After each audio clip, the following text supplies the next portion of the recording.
Situation normal. All fouled up.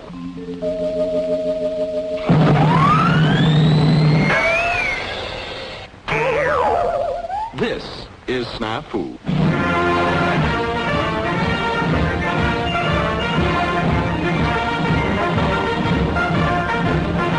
All right, welcome to another episode of Snafu. I'm your host, Rick. With me is Jeff.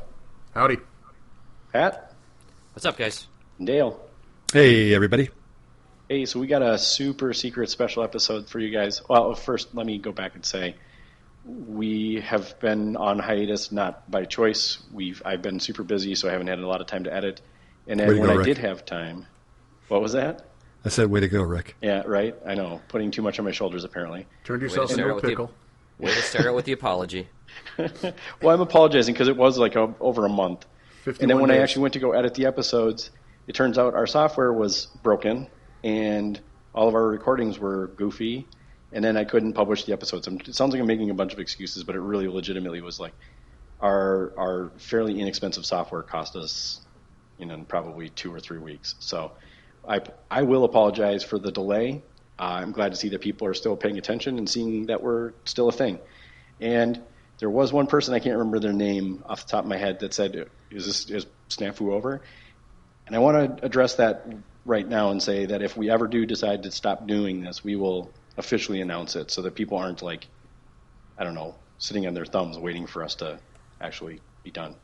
We're Snafu over and out at the end of every episode. Right, but that doesn't mean we're done. No, just that episode. We only finish one episode at a time. Right. Look, ladies and gentlemen, when we finish, you'll know we finished.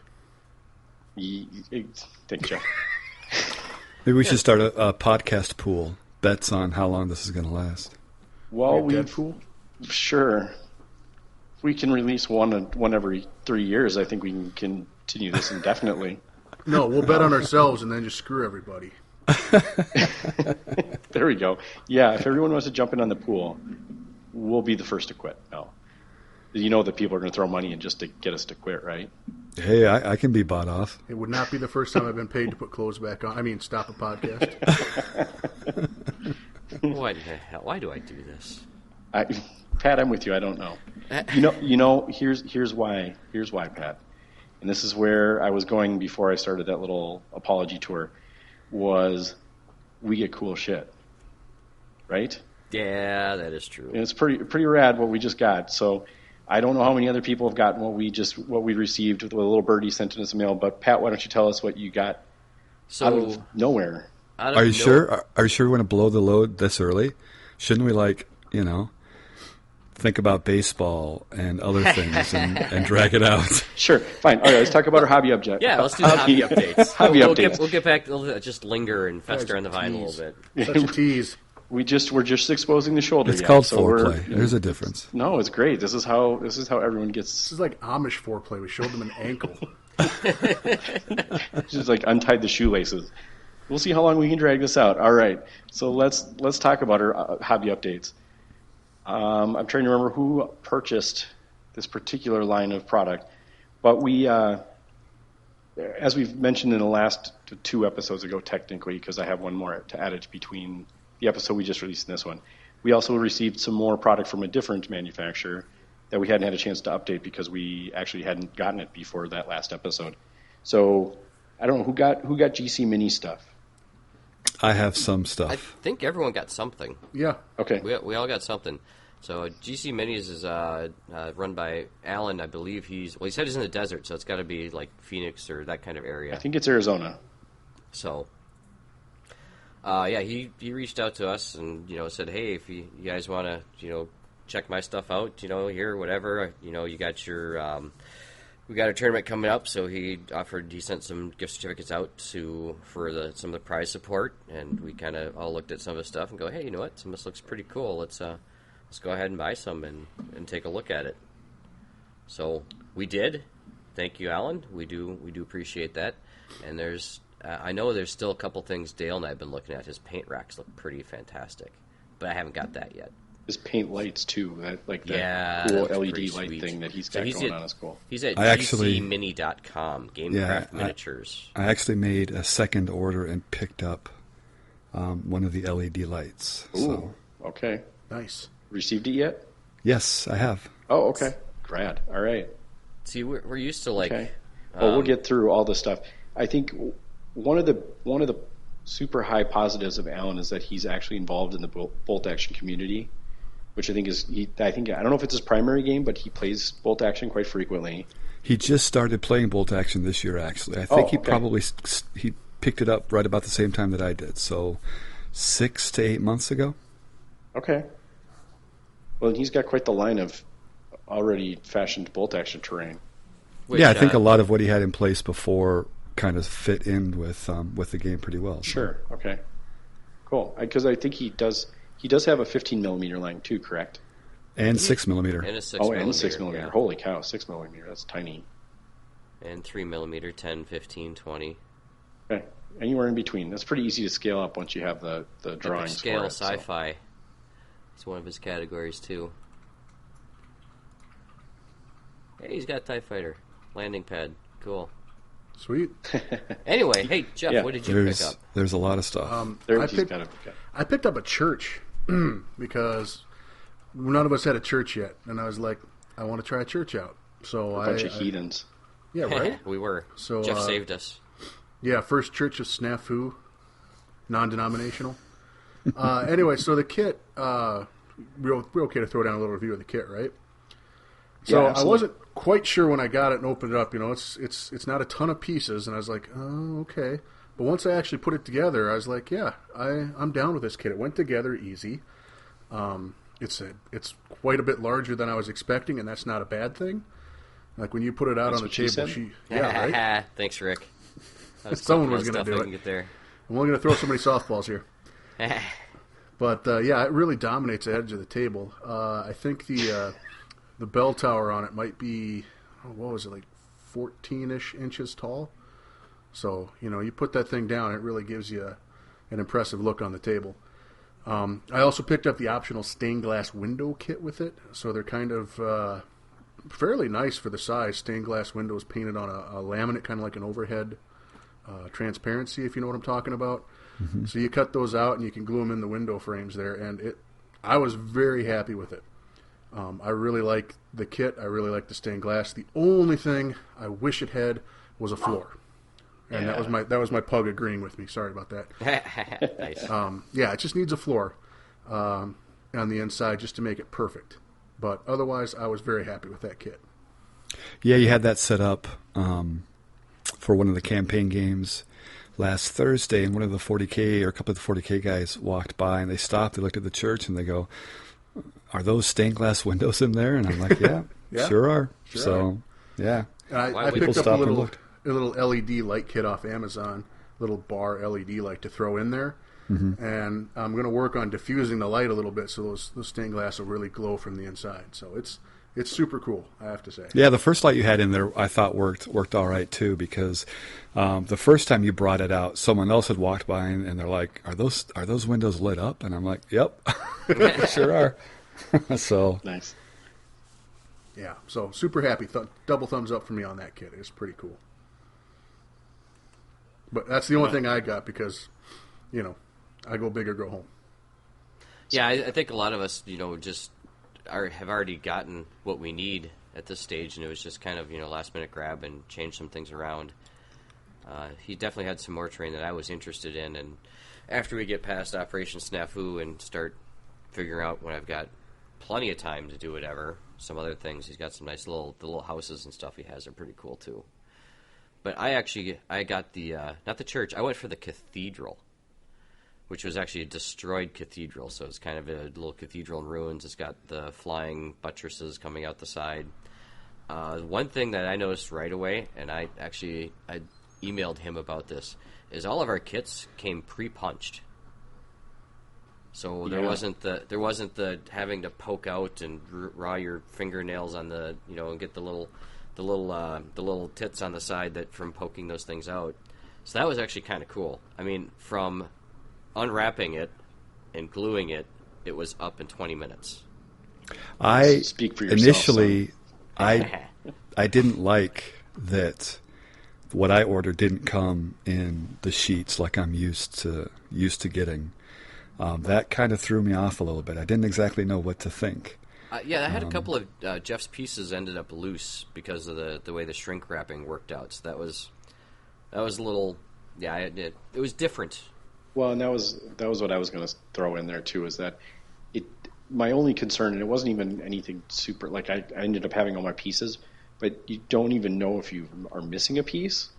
Well, yours came in that butcher paper. Yeah, no, I know. We'll get to mine in a second. But the fact that I don't know if all the pieces are here because like if you have the punch card, sure, like you can if there's a hole in it, you're missing. like, oh, it's missing. Like where this is like it's just a bunch of loose pieces.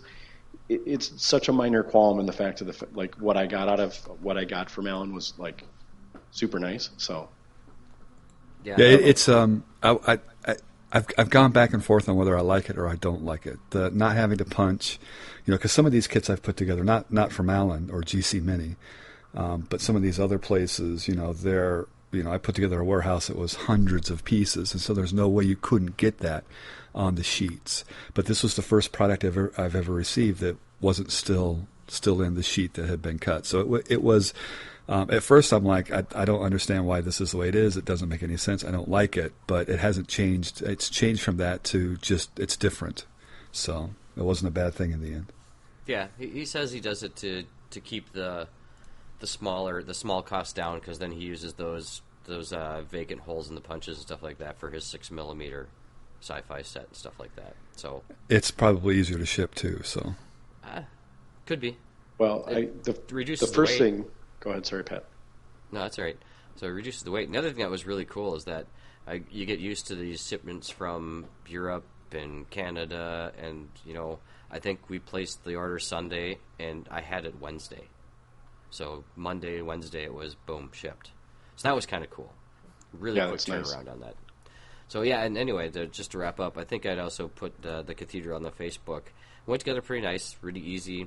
It was large enough pieces that I was able to paint them individually, and I did one of those textured stone spray paint things, just because I wanted kind of a stucco look on the church. So I used that, put it together, and I think start to finish that thing was probably 3 hours, and it looks really good. I'm happy with it, and it's huge, 16 by something by oh my god, like 14 inches tall or something like that.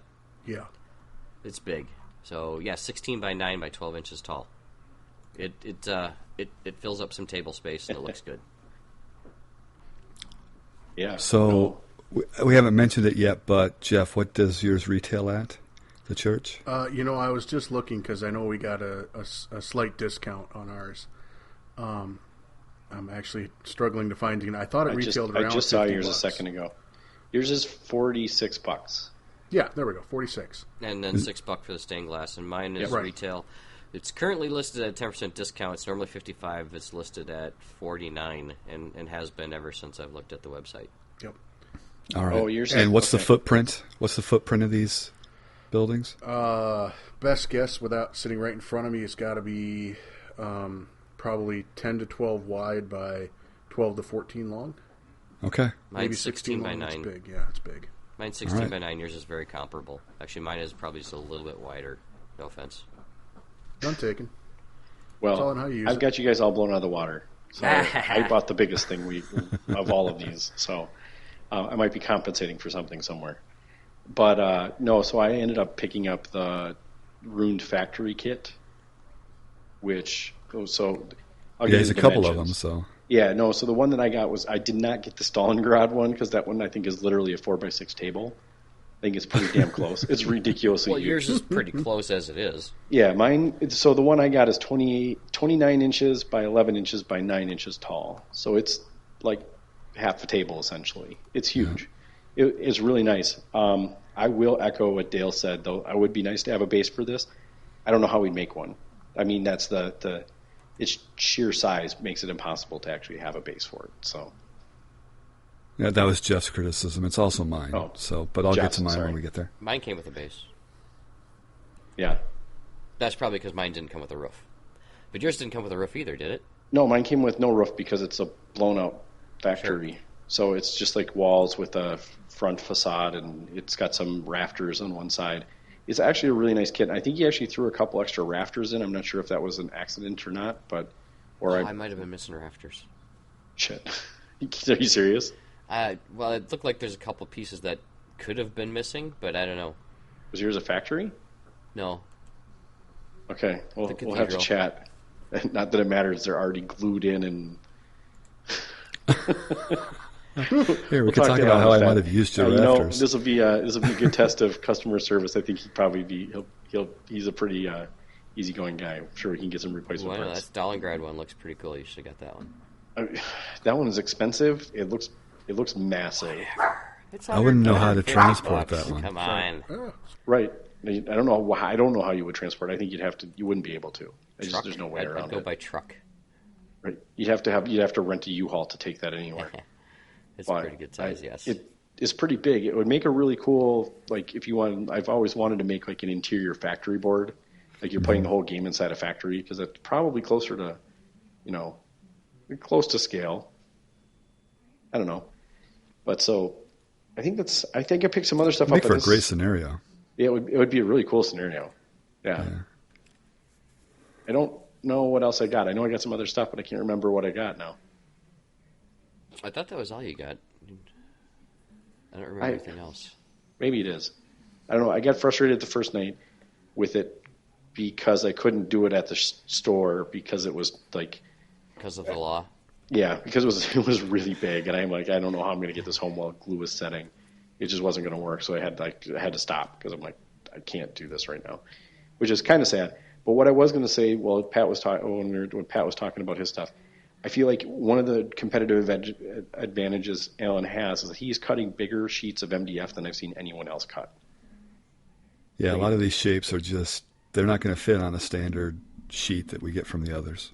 Right. Like, I feel like everyone's cutting 8.5 by 11, and he's doing 11 by 17. It's kind of... It's just kind of something I've noticed. You did not order anything else. It was just that. Okay. I thought maybe I didn't. I don't remember. I had a bunch of stuff in the bin when I had brought it in to work on it. So.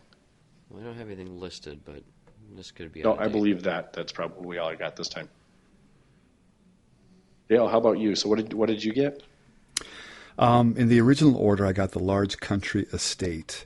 I was looking for a building that I could fit onto my second board, kind of the countryside with the hedgerows and et cetera, et cetera. And so I wanted an impressive building that I could set off to the side that wouldn't dominate like the middle of the board, a la the Alamo or anything like that. Just something on the side, but would still look good and fit kind of the theme. So when we initially found out about it, we were looking through the site, and I thought that would fit. So I picked up the large country estate and then the shingle kit for the estate itself. Now, we've already mentioned that it doesn't come in any kind of a sheet or any kind of a packaging. He kind of had this kind of fitted shrink wrap around it, but everything came. All the pieces were there. This is a large 2-story building with a 1-story add-on coming out the side. What's interesting about this is that there's kind of these timbers that fit on the outside of the superstructure to kind of give it the detail. So that's kind of where the detail comes in with this kit. I have a couple of issues with it. The first one being, like we said, that it doesn't come with a base, and in bolt action we play inside the building, so I felt like that was kind of a bit of a hindrance. And then the roofs that fit onto it, I think they were made to actually be glued onto the structure to give it the stability. But again, because we play inside the buildings, I would have preferred that the kit itself had been constructed so that you could take the roofs off and play inside. There's easy fixes to each of these. I've got all kinds of plastic card because of the other terrain that I'm building. And so I made a plastic card base for the estate house. And so that will give it the support on the bottom and then allow me also to build the floor and paint the interior. And then with all the extra sheets of MDF that I do have, spare MDF, I cut the corners or edges off of those and then built rafters onto the roof pieces. So then I can actually pull them off and they keep their structure. And you can actually place the minis inside the building. Now, we've already mentioned that Alan just started playing bolt action, and so I imagine that, as he's, developing terrain, and this is the kind of the cool thing. I don't know if the rest of you guys watch his YouTube channel, but I think 3 or 4 episodes ago, he's talking about stuff that he was working on, and he pulled out this really nice landing craft. I think it was a U.S. Marine landing craft he was working on, and it looked huge. But what was interesting is, and maybe he I just noticed, had small hands. No, I don't think so, because when I put this country estate together, it feels like this scale is it's better sized for bolt action than some of the other manufacturers that we've used. Like, the doors look like they're proper sized doors, and so this landing craft, while it looked huge, I think actually is proper size, proper scale. So if you put a model next to the door, its head isn't like flush with the top of the door. It's not.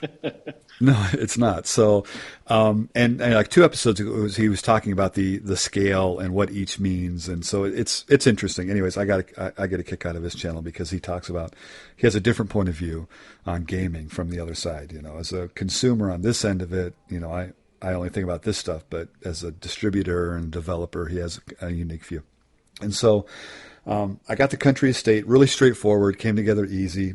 I made a plastic card base for it, and I've set the roof up so I can pull it off and put it back down. The timber detail I really like on the outside. It's a pain in the butt to paint, though, because I've got to put all of the shading on the superstructure so that when I put the overlay on, it looks like it's faded in between, the panels and all this other kind of stuff. But anyways, I'm getting through that now. The other criticism I have is the shingle kit that came with it. It fits fine, and there is enough shingles in it to cover all of the roof, and there's a lot of surface area here. That was shingle actually cut, an add-on. That wasn't part of the kit. That was it was an add-on. The large country estate retails for $44, which I think is a good value, especially when you consider the timber overlays and all the detail that adds. Again, I would have loved for those other things to have been taken care of. I think it would have been a great value if the other things had been in place. It's an okay value, in my opinion. The shingle kit, which is just a bunch of pre-cut gray board shingle strips that you overlay on top of the roof, was $33, which just is brutal as far as cost goes. When you consider an adder, it's almost the cost of a building. Yes, it is. Building itself. Now I've put all the shingles on, and they look fantastic. And if I had to if I had to design this on my own to kind of come up with something, how much time would it take, and effectively a return on my time? Is it worth it? I don't know. But the 2 kits together were $77, and that's kind of stretching the limit of where the value's at. It's going to be great because it's going to fit my board perfectly. And again, there are a lot of things about this that I like, but the shingles, it was pretty brutal in that regard. I think I got like a special kind of shingle kit, so it'll look great. It'll look fantastic. Again, I've picked up kits for less expense. They didn't go together as easily, but they look almost as good. So it's one of those things that you kind of have to weigh on your own. I'm happy with it. And I'll definitely be picking up other things as we go along, because I think there are some other kits that you just can't get anywhere else if you're looking through his website. So I definitely would encourage people to go out and look. I did make a second order on my own. I ordered one of his the double wide LED desk lamp, because right now I'm using 2 other lamps separately. One with a natural light bulb and another one with kind of a soft white that I position depending on everything. But when I'm painting, there's always shadows and stuff like that, so it can kind of be rough. So I gave this one a shot, and there's a couple of things with this that I'm not excited about, and there are some things that I'm really excited about. First of all, it's actually not suitable for terrain painting, because it's terrain... You got a small area, I'm sure, to exactly. deal with. Yeah. So your terrain, you need a larger space. And right now I'm just focusing on terrain. Well, maybe he needs a terrain size arc. Well, the trick is that what's great about the arc that he has on this one is that it saturates the area with light. And so if your arc is bigger, you're going to need stronger lights and more of them, and that's going to up the cost. So then you could be looking at, a lamp that's considerably more, and if you're not doing terrain all the time, I don't know if that makes any sense. Perhaps it could double as like a tanning bed or something. Well, if you were doing something that was going to be that big with terrain. And so I was looking at different ways maybe to extend it or lift it up off of the surface, but the farther away from your work area is, the more the light diffuses. So it really is just perfect for miniature painting, which is fine because I've got some minis coming up that I'm going to be painting, so it's going to be suitable.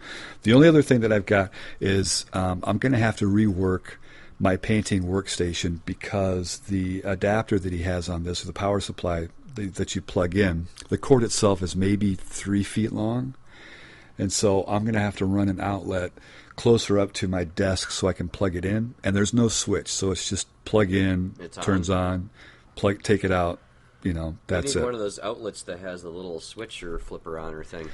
Right. So, a couple of options there. So I'll figure something out for my own workstation, and it's going to work out fine. I think this is like $38 or something. And I was playing around with it earlier tonight, and the light is, it's fantastic. It's fantastic, and I'm actually excited about having the light for my workspace for my minis. And then there are a number of other things that he does. So I think it's cool because he not only does he just produce this stuff, he actually uses it and he takes feedback. And I'm excited because he is playing Bolt Action, that he'll be able to come up with some really cool, interesting kits. So, but yeah, overall, maybe we can get him up here for a game or something. Maybe. Oh yeah, that'd be great. I mean, I think. Let's see. If you're ever in Minneapolis, Alan, feel free to give us a shout out. We'll definitely play a game. I can't remember if he hits Adepticon or not. I know he's talked about wanting to. I think he does. I think he does a booth there, or is planning to, because I think he. I recollect remembering seeing some of his stuff at minis. Yeah, that's what it is. Yep. I saw some of his stuff. Okay, I thought so. I know he does a lot of stuff on the West Coast because he's right there. So, but yeah, overall, I mean, there's a lot of really cool stuff, and I'm definitely going to be using it. If you haven't seen it, and my order came like 2 days after I made the order. Yeah, you get used to that overseas shipping, and you get something domestic, you're like, holy crap, when did I actually order this? I thought I was just thinking about it still. Yeah, no kidding. It was like, Amazon Prime showing up at my door 2 hours later. It was that fast. So, yeah, really good stuff, actually. So, like I said, it gives me a little bit more versatility. For me, I'm a miniature painter, and so I am looking forward to finally getting back to that. So I am excited about this lamp that he's produced. So it should be great for photography too. Good deal. Awesome. Yeah. So, and then that's my update. So I'm going to finish that building soon. And then I've got the hedgerows or the bocage for the second board. I did get the rest of my tanks finally, so everything's been ordered and I've received it, so I just have to get it painted. Yeah, it's like, what, 30 days? Shh, quiet. Yeah. I'm going to have to send out another email soon. A month and 2 days. Well, when I get that packet, as we record. When I get that packet and send out to the players, I'll send out a reminder of how many days is out. So. Right on. All right, cool. So now it's 35 minutes in, or 25. I don't know when we actually started this episode. But we're going to take a short break. No, I'm just kidding. We're not actually going to take a break. We're not going to tease you anymore. What about the campaign update? Oh, sure. Yeah, I forgot about the campaign update. We're going to tease you one more time. Just a tip. Yeah, no. So our own campaign update. We haven't done one of these in a little while, have we? But catch us back up, Jeff. Okay, so where did we leave off? Does anyone remember? Oh, we left off after Dunkirk. I'm pretty sure. Okay, that sounds right. Actually, maybe we might have covered the initial stage of this. Anyway, this section of the campaign is catching that really awkward period of late 1940 when the conflict is spreading across the globe, but nobody really remembers any of these major battles except possibly the French. So what we started with was a colonial action over in the Vietnam, Hanoi area, with the Japanese trying to take over, French colonial holdings there. And so that battle entailed basically a capture the building in the center of the board. And you had your Vichy French forces defending the building, and your Axis attackers in this case trying that was the hold till relieve sort of scenario, right? Yeah, exactly. Okay. Yes, yep. Exactly. That was a good one. Yeah. So the guys look like they had a good time with that. Nothing terribly fancy about that. If you're at Adepticon, it's very similar to one of those scenarios. That one's a lot more fun to be attacking with. Yes. Yeah, it is. Especially with the medium howitzer. Especially with the medium howitzer. I hate your sniping medium howitzer, Dale. So the second game in this section was based on Operation Catapult, and for those of you that aren't familiar with that, that is the British knocking out the Vichy French fleet at Mirs el Kabir in Algeria. And the battle we played, since this isn't a naval game, more's the pity occasionally, but was based around the Allied forces attempting to knock out an early warning radar radio transmission station so that they could achieve complete surprise when they decided to attack the port. Not 100% historical, but I wanted to get this in there somewhere because it's really important to understand why, historically, the Free French had such a tough time recruiting in the very first stages of the war after the fall of France. And because the world was attacking them? Yeah, because people that were their allies, a month before blew up, a sizable chunk of their Mediterranean fleet and killed, I think, something close to 3,000 French sailors. So, actually, that decisive action kind of told the Americas how dedicated Britain was to actually dealing with this threat that was Germany. I've heard that many times, and I'm going to be honest with you. I think that sounds suspiciously a lot like British spin. There's a lot of British spin through history. Americans aren't the only one that do that? Are you kidding me? Yeah, the British, we learned it from the British. I mean, we used to be a colony of theirs as well. Well, until we got sick of their tea. Yeah. That's not what they said anyway. But at the end of the day, I think it was a fun one. So it was the attacking allies were restricted to all infantry choices. And the rule I gave them was if the guys can't push it or carry it, it can't come on the board. So that ruled out any vehicles, any transports, anything bigger than any kind of howitzers, anything like that. So it had to be mortars, man-packable. And the Axis had no restrictions and tried to defend that radio communications tower, radar station. I actually don't remember exactly how all the games went, but I feel like there wasn't a lot of success on the Allies' side. There wasn't. Ho! I had plenty of success. One guy did well. Yes. Well, I pinned out, what was the T-28? With the medium mortar, I pinned it out. Yeah, that shouldn't even be possible, but that's hilarious. Yeah. I'm not going to lie, that's hilarious. Did you shoot it twice a turn? Well, I was running dual platoon. I did have 2 mortars, but I had 1 zero in right away. I went dual platoon with 2 medium mortars and 2 snipers. And the rest just infantry with rifles, and just ransacked. And I'd pinned out. I zeroed in on his T-28 right away, and so that was the end of one turn. Got pins, got the first order dice the next turn, got more pins, and yeah, I just held him in check, and the rest just ended up mopping stuff up. So I did just fine that campaign. Right. So yep. I think you were the only one. Yeah, Pat's result was not indicative of the rest of the games. No, and that would be my recollection as well. So we're staying relatively somewhat historically accurate. Quasi-historically accurate here. It's a good learning experience. Yay, history. Yay, history. Yay, history. Well, I will say, since you've been doing these and putting up some links to stuff like that, I've made a point of reading and knowing what's kind of going about it. So that's kind of actually cool. Yeah. I appreciate that. Yeah. Tricking everyone into learning history. God damn it, you jerk. Bitch. Boo. I know. You can't trust a lawyer. Never. Don't trust a guy with a history degree either. Ooh, that's double whammy. Mm-hmm. Yeah. I still know more about the old world in Warhammer than I do about this one. It's early. You know more. Yeah. Oh, you know more about a fictional world. That's great. Well done, Dale. Oh, Lord. So our campaign our subsection here, capping game, was a personal favorite of mine. and that's reenacting Operation Menace, which is an attempted Allied invasion of the city of Dakar in French West Africa, present-day Senegal.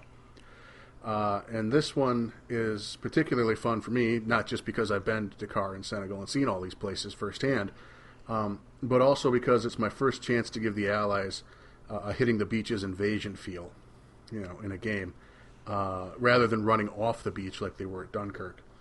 So this is going to, those of you, spoiler alert, that know World War II history, there's going to be a few more practice attempts before, Normandy and D-Day happen in 44. So as a first run, this one was beautifully historically accurate in that it was a complete cluster flop for the Allies. But essentially what we had were 3 boards set up, one of them representing the city proper, one of them representing the industrial/port district, and one of them representing the suburb of Rafisque, which is where an alternate landing site was attempted by the Allies. And how the game set up, it was 3 Axis players and 4 Allied players.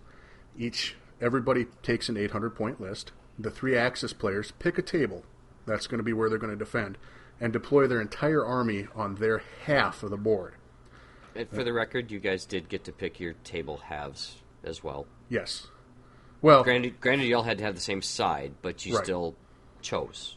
We all chose, yeah. Yep, we all chose our half of the table, naturally, since we're the defenders. Then the Allied players each picked a primary table and dedicated up half of their army as a first wave. The other half of their army left in reserve. Now, that first wave is going to obviously come on the first turn.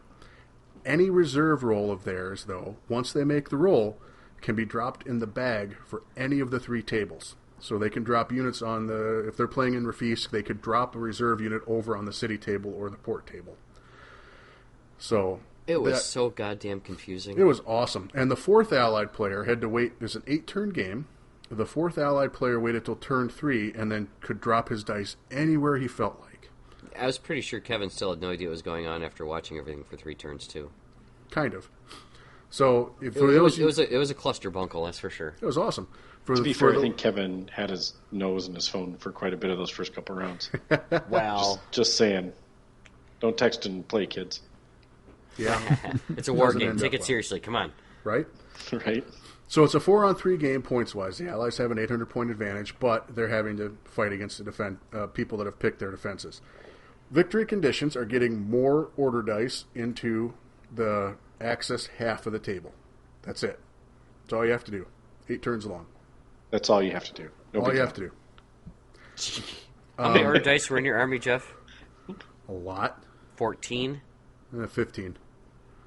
At 800 points? Yep. Yeah, well, let's see. 3 inexperienced squads got me a 4th inexperienced squad for free. Yeah. I get a free artillery He finally piece. played that gambit. Well, I mean, if you're going to do it, now's the time. 1 free artillery piece, light, mind you. I can't take mediums in a defensive Vichy list, so it's 2 light artillery pieces. Since I already had 4 inexperienced infantry squads, an inexperienced mortar was not out of place. Sure. Then a machine gun and a Burlette VUBD and a Panhard 165, 175 armored car, and historically accurate, mind you, I looked this one up, a Samoa S-35. Okay. So, solid. No, come at me, bro. It was looking fun. And my Senegalese, of course, because that's their home turf. Right. That made sense. I came at you, bro. Yeah, no doubt. You guys dedicated a lot of resources to those guys. Yeah, no shit. So, recap, since the 2 guys that fought on that table, Ian and Eric, aren't on this podcast, they were over on the city board. And between getting... Italy and Finland, for the record. For the record. Italy defend... No, not Italy. No, Germany. He was Was Germany. it Germany? Ian Sorry, played Germany. Germany, yeah. Yeah. From what I could tell, the other Allied players gave Eric... Nothing. Nothing? No help at all? Nothing. No support. No support. And Eric He's Finland. He's going to turn on us anyway. Yeah, no wonder Finland turns, yeah. Yeah, he got rolled right off the board. We gave him just cause. Yeah. If I were Eric, I would switch sides. Way to role play, guys. Way to be a Yay, jerk. history. Yeah, I would switch sides after that debacle. So Just because the Allies are shitty partners. Right? Yeah, dude, these Germans, they fight really well. Maybe we should fight for them. Well, we had Kevin, who is, with the reinforcing, who's the Americans, leave it to the Americans to come in eventually and do something. Kind of. So Dale, how did your table go? I was against Jesse. And you and your pocket full of sixes. And it's all about when the sixes come up. So my timing was pretty good in that regard. Wow, that was very, very hard. I started with 10 dice, and at the end of the game, I had 7, and Jesse had 2, and I had wiped out all the reinforcements that hit the table. And I had thrown him 3 order dice, a medium order and a platoon with a transport. Yeah, for the first time. Transport. Yeah, for the first time ever, I used my the ambush side of one of my dice. First time. And you hadn't erased those off your dice yet? I had a medium machine gun team because I thought, well, I mean, they're going to be a nice defensive place, So I dumped them in a building, and Pat brought his mortar on, and I got an ambush shot off before they got behind a building, and Is that what happened? Yeah, I special damaged off the mortar, so they... Again, you exceptional damaged another unit of mine? Yeah, 6 to hit it, 6 to wound, and then 6 on the exceptional damage, so... Wow. Well, it was a sniper, wasn't it? No, that was a medium machine gun team is not a sniper. Well, his was. His clearly was. Clearly they put the special scope on theirs. You just got it in for any of my little special team units, don't you? Yeah, then I blew up your transports, and really then your team, and then your assaulting... Or no, it's just a regular unit, wasn't it? Yeah. Just they got blown off the board. So. Yeah, it was interesting. Your guys' reserve tactics weren't... I didn't fully understand them. Yeah, I was just going to mention that, You try looking at 3 tables and figuring out what's best to do. Well, what was interesting was in the Jesse... scope of about 5 minutes. And so we didn't keep the same... turns on each table. We just played along. But when we started rolling reserves on my table, Jesse and I, we were playing pretty quickly. He got one of his trucks to start in the bag at the start of your guys' turn too, didn't we? Yep. Oh, God, that was a terrible mistake. And so it was interesting. So then Jesse basically swapped a transport with a full unit of his onto Pat's table, and then Pat swapped a transport with a unit onto Jesse's table, and so it couldn't really work out what they were doing. Well, and that came with the fact of hey, here's a 10-second decision. Where do you want this? Well, this is the kind of problem. Okay, I'll set it right here. Had you been playing that table, he would have known that was a terrible position to put it in.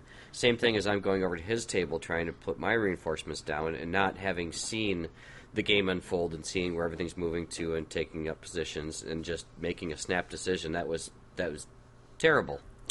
It's almost like different units under different commands have a difficult time coordinating. It seems very strange when you put it that way. Yay, history. Yeah, exactly. So yeah, in the end, it was a pretty brutal battle in my favor. Yeah, Pat, would you like to recap our tape? Well, somehow I smell something cooking. Is your house burning down, or you have bacon?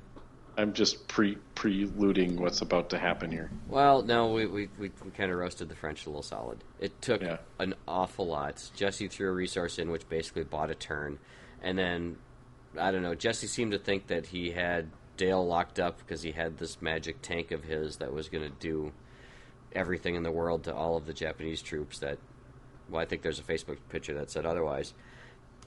And so he just no, I don't need them. Put all the Americans on the other table. And so Kevin was just like, okay, fine. Where do you want all my Americans? I'm like, put them on the table. Oh, no, I still got, I got a medium howitzer, a medium mortar. Did you happen to exceptional damage that one off too?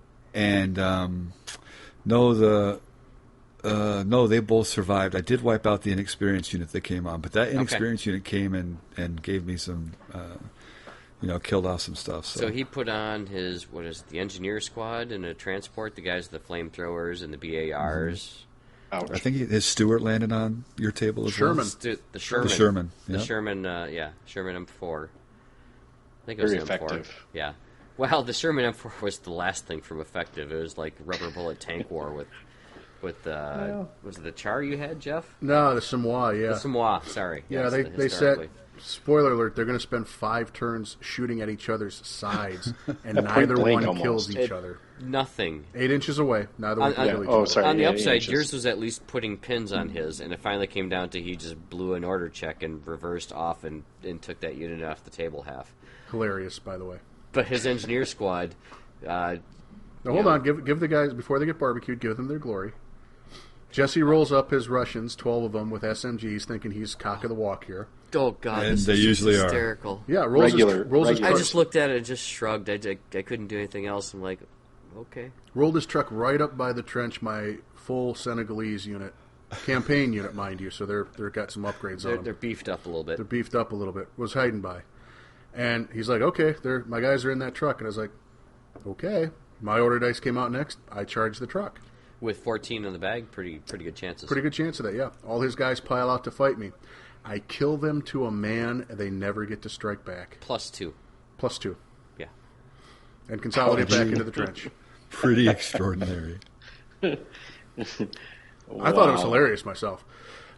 Which, of course, then And that's why caused- the Russians never fought with the British during the actual war. Right? You're like Yeah. ninjas. When the two of you get close to each other, your effectiveness goes down.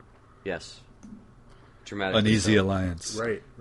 So that, of course, was very intimidating, which caused Kevin to bring his engineer squad in the half-track into almost an identical location. However, my it dice was had at already the end gone. of the turn. Yes. So he piles out with the engineers and barbecues my guys in the trench. And there's what do you do to a flamethrower at point blank? I can't do anything. I can't go down. I can't really get away from it. Just got to eat it. Just got to eat it. And he barbecues 5 of my guys off. Ton of pins. But They stick. they stick. They make the check and Nice. stay. However, Unfortunately, next turn, first dice out of the bag. the American dice float to the top of the They bag really for some did. reason. They really I mean, did. he's got like what 4 of them in there. I and think so, and we I had pulled- oh. I had 10. You had 14, and the first 2 order dice were his. Yeah. He's Loaded like, "What do to you the want me top. to do?" I'm like, "What do you think? What do you think? The Senegalese, kill the freaking Senegalese." And he did. He did. And I can't blame him for that. They were a dead hard unit, and he had the right unit there to kill him. Yeah. So they barbecued those guys off, unfortunately. But they caused you guys to commit a lot of resources to kill him, so I'll take it. They did the job. Yeah, Substantial held it enough. up. They did enough, yep. But Well, and the rest... and yeah, and after that was done, enough of my units advanced well enough and took on your artillery bunker. yeah. With the what'd you have in there? You had the 2 light howitzers, you had the machine gun, and The mortar. mortar The team in mortar there, too? got snipered off. The machine gun ended up getting snipered off, but the howitzer stayed. well, I had to charge the machine gun. Oh, that's right. You had to charge the machine gun team. That's right. Yep. So But they did that okay. was. I mean, those were all basically in a bunker. They were behind a trench line. All 4 of those things sitting there, very nicely, perfectly nestled in for you. Yeah.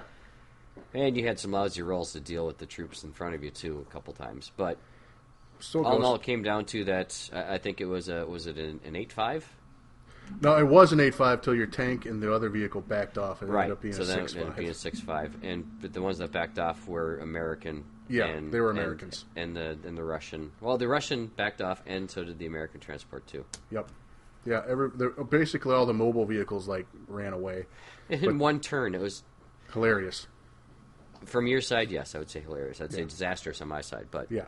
Then again, had there been a 9th or 10th turn, I was going to get wiped out. you weren't going to be there. No, I was getting wiped out. Yep.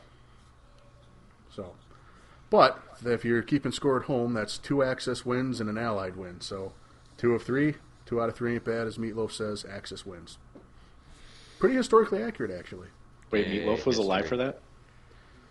Actually, I think his 3rd song was still being played while that was going on. Right? I'll do anything for love, but I won't do that. Is that the third song? I think that was the one. Yes. That's the one. Okay. So wrapping up overview, you'll hear Pat say this was a complete clusterflop of trying to keep things straight and knowing where to throw things and snap decisions. And secretly, I'm going to tell you, it's absolutely supposed to be. I Coordination noticed for you this jumped to operation. the Axis side pretty quickly. Well, how many times do I get to play Vichy French actually defending as Vichy France? This will be about the last time. So, Well, I also happen to notice that for the scenario, you jumped to the Axis side pretty quickly. yeah, because it's literally my home Well- turf with the Senegalese. Okay. And we needed an Axis player We did. too. So Yeah, unfortunately, I had to sit this one out. I wasn't sure if I was going to be able to make it in time. Weren't the so. Russians still technically Axis at this point? Because the game before, I played against Jesse. Technically, yes, but that would have made uneven teams. There's that. Wait, uneven teams? I think they were uneven.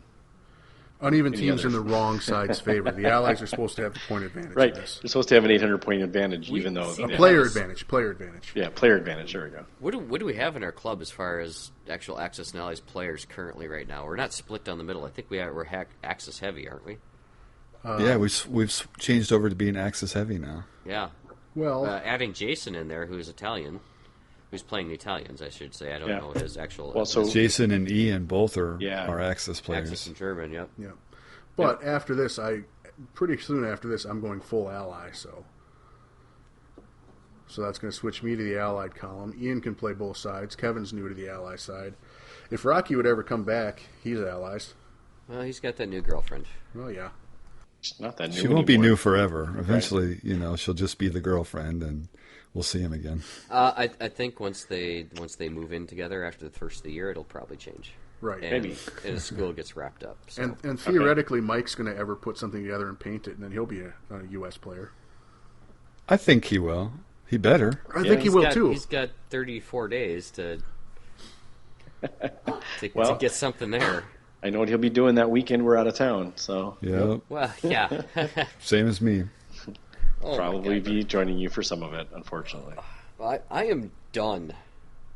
100% done with all four of my boards. Thank you. Yep. I have one that's playable, and I'm just doing niceties and little extra upgrades and tidbits just because I feel like I want to. So. Yep. I got 3 in the bag ready to go, and I'm just putting window dressing on them now. But they're Jeff, ready to play. thank you very much. We appreciate it. Well, I do. I appreciate it, considering I'm well, not yeah, getting all my Jeff shit and done. Pat, both you guys have really done the heavy lifting in regards to tables. So I'm super grateful, and they're really well done. So kudos to you guys. Well, thank you. Yeah, thank You guys did get a head start, though, I will say. Not Oh yeah, that it matters. supporting the club so that we could play on sweet terrain and have more fun. So And ironically enough, that terrain that we all started out with, none of that has actually made the cut for the tournament. Yeah, Mine either. Right. Yeah, I know how that goes. Yep. Yeah, if you guys want to really gimp table, I could do a 4th, but I would be. It's not Candyland, but it's close. No, it's fine. And I've already said I've kind of thrown the towel in a little bit, and I'm going to reach out to some fellas that have some pretty nice tables. So we have some people that have offered. So I'll be able to take it. We'll be able to take advantage as a group. So It's a little known secret. Rick is better at brewing beer than building tables. I don't think that's But the necessarily tables true. he build are freaking amazing. Also well, true. and it's. I mean, I probably bit off more than I could chew, especially previous things I've ever done. I wasn't editing a podcast at that point, so things have changed a little bit, and my work has definitely changed a lot. So, And your beer is excellent. Thanks. Yeah. No, No joke. I'm not. It's really good. Yeah. You should open thanks. a brewery. Quit your job. Open a brewery. Someday, maybe. Once he's done getting that second table. Okay, that's fair. Okay. Dude, make I a don't think brewery that's gonna table. happen. 2 birds with 1 stone. Brewery table. Brewery table, there you go. Brewery table. 2 birds with 1 stone. 2 words, brewery table. You can make a little mock-up of the brewery you want to build, and it's a table. Sure. With monks around it? No, it's probably not likely to have. All right, have to Rick, look up do we want breweries. to tease this just one more time and then go to break and make him wait 3 minutes to come back? We're jerks. It's worth the wait, I promise. We've untied the other shoelace. I don't even know if it is or not. I mean, I've been looking around at other podcasts lately, and I haven't seen anybody that has this.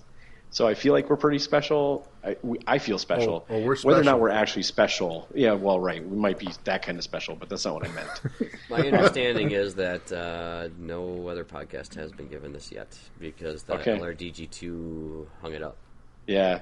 And went- that's you went real back. sad for me. Yeah, I know. Yeah, we miss Brad. Hopefully he's It's- still it's- listening to us. Maybe we can get him to come back just to talk his about our interviews are podcast. really good. Well, no, his program is really good. I No, enjoyed it a no, lot. it is. No, it really is. No, miss it. I'm hopeful that Brad is going to. Brad said he's going to come back before the first of the year with something else. I don't remember if it was the first, but it's relatively soon in the future that he's coming back with something else. LRDG3? I think it'll happened be to something completely LRDG1? different. No, I think it'll be something completely different as far as I understand. It could be. Yeah, hopefully. But so do we just want to unzip the fly a little bit before we hit the break? Sure. Yeah. No. Yeah. Okay. We'll start pulling the gloves off the hands. So about 2.5 weeks ago, I come home and there's a package from Osprey Publishing sitting on the counter, and I'm like, they gave us some pretty good prize support for the tournament. I'm like, is this something that they missed? Is this a retraction saying, hey, nope, we gave you too much, we want some of it back? I open it up and pops out this campaign book called The Road to Berlin, and I'm like, I don't even think I've heard of that one. And in it is a letter from Osprey saying, hey, thought you might enjoy this advanced copy of it. Enjoy. Look up on their website, and it's not scheduled to release until November 30th. If I understand correctly, when we looked at it, we couldn't even find when it was printing. Yeah, I finally had to track it down through the actual Osprey by putting in the name of The Road to Berlin. Not like upcoming stuff or whatever. Actually, I had to type in their website search, Road to Berlin, and it came up. Pre-order soon available, November 30th release. And then just in the last week and a half or so, Warlord has announced that they are doing pre-orders for this. Yeah, super cool. So we're gonna, after the break here, we're gonna kind of go through some of the goodies in here and crack open that bad boy, and hopefully encourage you guys to figure this is a good find. We liked it so far. Spoiler alert! Oh, it's pretty. Yeah, we'll be back in 3 minutes. That's very good. Боем взяли мы Орел, город весь прошли, и последние улицы название прочли. А название такое, право слово боевое, Брянская улица по городу идет. Значит, нам туда дорога, значит, нам туда дорога, Брянская улица, а запад нас ведет.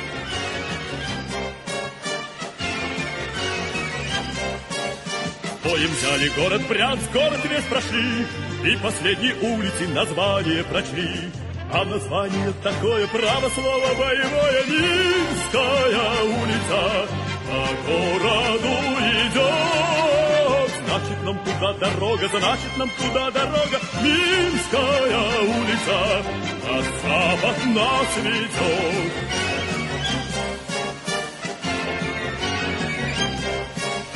Боем взяли город Минск, город весь прошли, и последние улицы название прочли.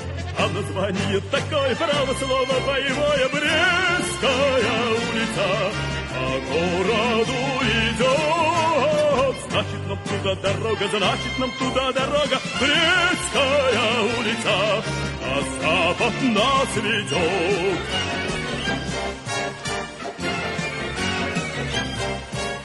Боем взяли город Брест, город весь прошли, и последние улицы название прочли.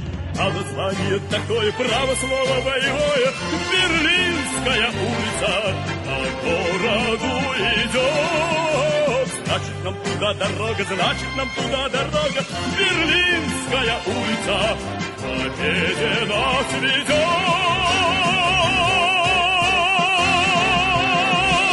All right, welcome back. I don't know what the music is today because I don't know. Well, it's going to have to be something German probably. So do we want to talk about our hobby updates? Just kidding. Any more hobby updates? You're fine. I painted a whole bunch of stuff. Yeah. I can see my tanks from here. Most of it was terrain. It was pretty good. Yeah. No, I painted 6 vehicles in the last 48 hours. So. Oh, jeez. I think Dale has too. I've been but anyway, trees. I was joking, and now we're actually going to do it. All right. Should have put in a note not to go off topic here. I missed that. I didn't make the agenda. I just read it. Hey, I just write this stuff. It's up to you guys to look at it. Sure. I'm looking at it right now. So, all right, back on topic. We got an awesome book from Osprey that Pat's gotten to read, finger through quite a bit. I've gotten to see some of. It's tabbed and highlighted, guys. This oh, jeez, he's already highlighted it. Oh, boy. Yeah, he fingered through it pretty heavily. So, well, if anyone's seen me at a tournament and seen my rule books end up getting tabbed and highlighted for quick reference. So apparently, this is Pat's book now. we'll have to figure This that out. This is the Snafu podcast book, but Pat read it. But Pat read it, so it's going to have tabs and highlights. Yep. Well, so this is the first. Well, there's one more book in between Sea Lion, whatever the second one was called, Gigant. Gigant, is that what it was? It was like the giant gnat or whatever it was. Gigant. Gigant, there we go. I was close to. Yep. And New Guinea came out after that, sure. which, And then which New Guinea. introduced the Australian Army, and it was a lot of The super sweet Australian Army. Super so sweet. I did get that book. It was pretty good, but it didn't have a lot of stuff that really related to the armies that we kind of play at the club. There's lots of Japanese stuff in there. Yeah, Jesus. Like I said, not a lot of armies that we play at the club.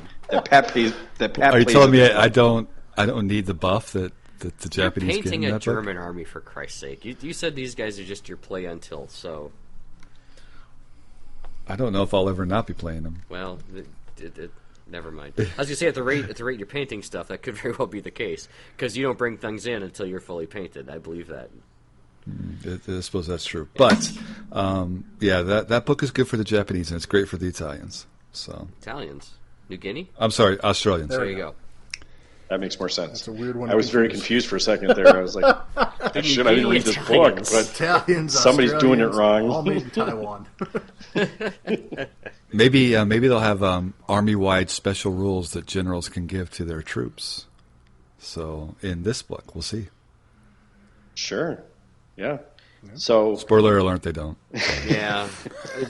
Come on, you're supposed to tease it out a little longer. I'm kind of sad about that because that was really cool what they did with the Japanese. Depending upon which general, quote unquote, your army is fighting under and his army doctrine, you would get like a kind of a cool benefit potentially. But that didn't pop up in this book. I'm sure that'll be in Bolt Action version 3. Well, again, in this book, they did this very similar along the same lines as they did with the Battle of Bulge campaign book. Is they took a window of history, and this one, I believe, comes basically the fall of after Kursk.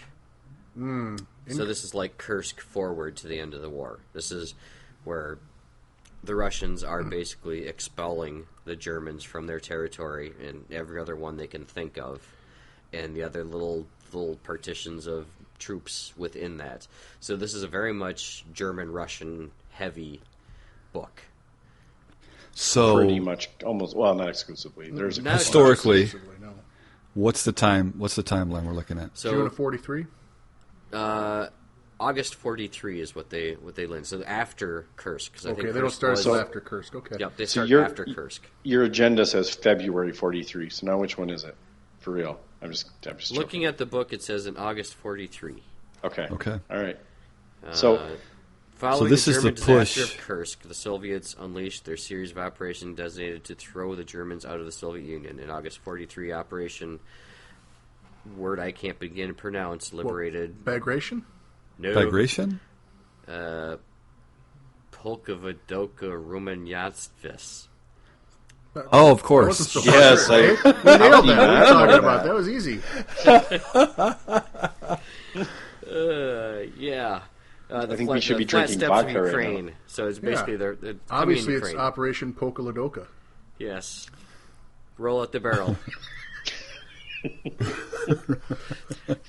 Again, our pronunciations continue to unimpress. Don't ever ask me to touch Russian, Jesus. No, yeah, that's impossible. I can get vodka right most days, but I was gonna say, don't they write in like Skrillex too? This doesn't actually have any Russian letters, but basically this is the. Did you just the ask flat if they steppes wrote of in Ukraine. Skrillex? What the hell do they write in? What is their language? Russian. No. They have like. What is their? It's all they wubs. write. It's all wubs. Man, I gotta get some beats going It's now. all wubs. That's all they write. It's probably close enough. Oh my No. god. Oh, okay. I'm sorry. That just killed me. What? There's I'm trying to think of. But anyway, the first section that they go through, just sidestepping all of that, please, is Operation Bagration. Bagration. Bagration. Which Bagration. Good bagration. All right, sorry. yes was done by the Beach Boys. Oh lord. Yeah. Okay. The liberation of Minsk is covered in this part. Minsk. Minsk. What else happened around that in that operation, Jeff? Do you want to touch on that, or do you want to? It's a pretty big flipping operation. I'm just going to tell you right now.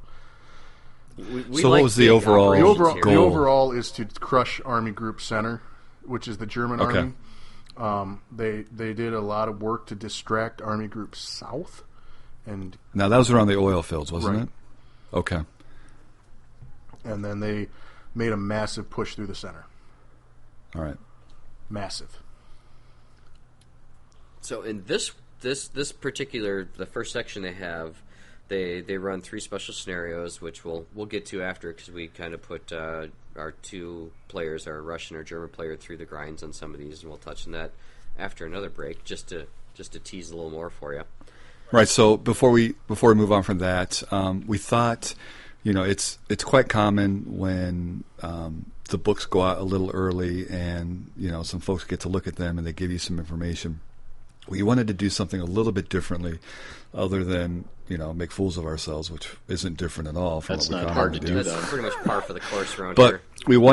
we actually wanted to try out like some of the scenarios a little bit, to just kind of, it's not necessarily regular bolt action, but to take advantage of, a piece of these books that I guess traditionally we as a club might ignore, other than Jeff, who probably goes through all that stuff, and Pat, who just enjoys reading, and maybe try out some of these scenarios to see how they play, so that we can give you a little bit of feedback, not just from how the book is put together, the units, the new units, the flavor text, but also the scenarios. So we actually did have a couple of guys play 2 scenarios that they'll talk about after this. So. Yeah, I'm excited about that. That was cool. You guys can say my name. It's okay. We had a German player. Saying his name gives power to him. Don't do it. Yes, especially don't say it 3 times in a row. Let's wait till we hear how everything worked out before we. And then our Russian player Jesse. Everybody knows Jesse. So Friend of the cast. Rick and Jesse played. So it was a lot of fun to watch that. Very fun. It was probably more fun to play it. Just going to say. Well, the second one not so much, but we'll get into that later. Nice. It was still fun. No, it was still fun. So for this particular segment, they'd come up with some special rules, and actually this is kind of pretty common throughout all the operations and the sectors that they kind of go through, is that each one has its own special rules, just to kind of help give the flavor of the game. And so I believe this is pretty much, is it the Germans kind of in retreat coming, is that what's going on, Jeff? Yes. Or is that just, okay, so the Germans in retreat, just kind of overwhelming. You can tell it better than I can. Go ahead. All right, so no worries, Pat. So as a bit more of a general overview, if you know your history, the Germans pushed deep into Russia in 41, did some more pushing in 42, and started to really get stoppered up in 42. 43 sees the Russians. This is where you can really. Stalingrad is kind of the high water mark, frankly, of the German push into Russia. But Bagration in this operation is where the Russians, they go from the comical, they're always retreating, to we're almost never going to retreat again, and we're going to put the iron boot on and start kicking some serious ass. And they do. It's kind of beautiful coordination that just didn't exist in the first half of the war for them, where everybody, the armor, the infantry, the air support, the communications, the signals guys, everybody's actually working together operationally, and it's a well-oiled machine that pushes and pushes and pushes the German army back. Just it's frankly kind of amazing to read just how far they could push the German army at that point. So some of the special rules they've adopted for these is so the reserves, the German player is not allowed to use reserves unless it's mandatory by the scenario, meaning all their crap has to start on the board. Right. I like that. That's cool. The preparatory bombardment, the Soviet player gets to add a +1 to their roll for determining bombardments, which means they're not going to have that stupid deviation thing that I seem to be renowned for getting. Also, for the air support, the German player should not include a forward air observer because the Luftwaffe was wafting. Effectively non-existent. Yep, and the Soviet player gets a +1 to their die roll to determine the type of aircraft. because the Russian Air Force was very present. On the rise, pretty serious. Bunkers and buildings, due to these having been taken several times over, instead of having the typical -4 for cover, they only have a -3, and the HE bunker will collapse on a 10 or more instead of a 12 or more, which is, so that's, again, these have been taken over several times. Been weakened. Yeah. And it sucks when you don't get time to build a nice reinforced bunker. You're kind of improvising parts. You want the concrete to, be able to set for, 20, 30 days to really get it hardened, but when there's a bomb dropping on it, it doesn't set very well. You got it. So, and then they add minefields. If Germans are the defenders, they, depending on the scenario, they kind of introduce minefields in, which has been... They've had minefields all the way back since they did the other theater books. Duel in the Sun, I think, is their first appearance. But yeah. I was going to say, Duel in the Sun? They also did it in the Normandy landing, Normandy to Berlin, I think, was the other one. Battle of the Bulge has minefields. Battle of the Bulge has them as well. They add the mine roller, the Soviet PT-34 mine roller vehicle. They add that option for actually clearing mines. Yep. The really big thing they do in some of these scenarios is they bring in this unequal struggle thing. So they have one side outnumbering the other by 3 to 1. And depending on the scenario, it's either the Germans are overwhelming in the final positions and have to do it, and so the Russians have a third of the forces, or the other scenarios, which is then the other foot, where the Russians are just blazing over the rest of the German positions and they're outnumbering them 3 to 1. And so they kind of throw, because... if you want to play historical and get your ass kicked, woohoo, sounds like fun. Great, I played a historical game.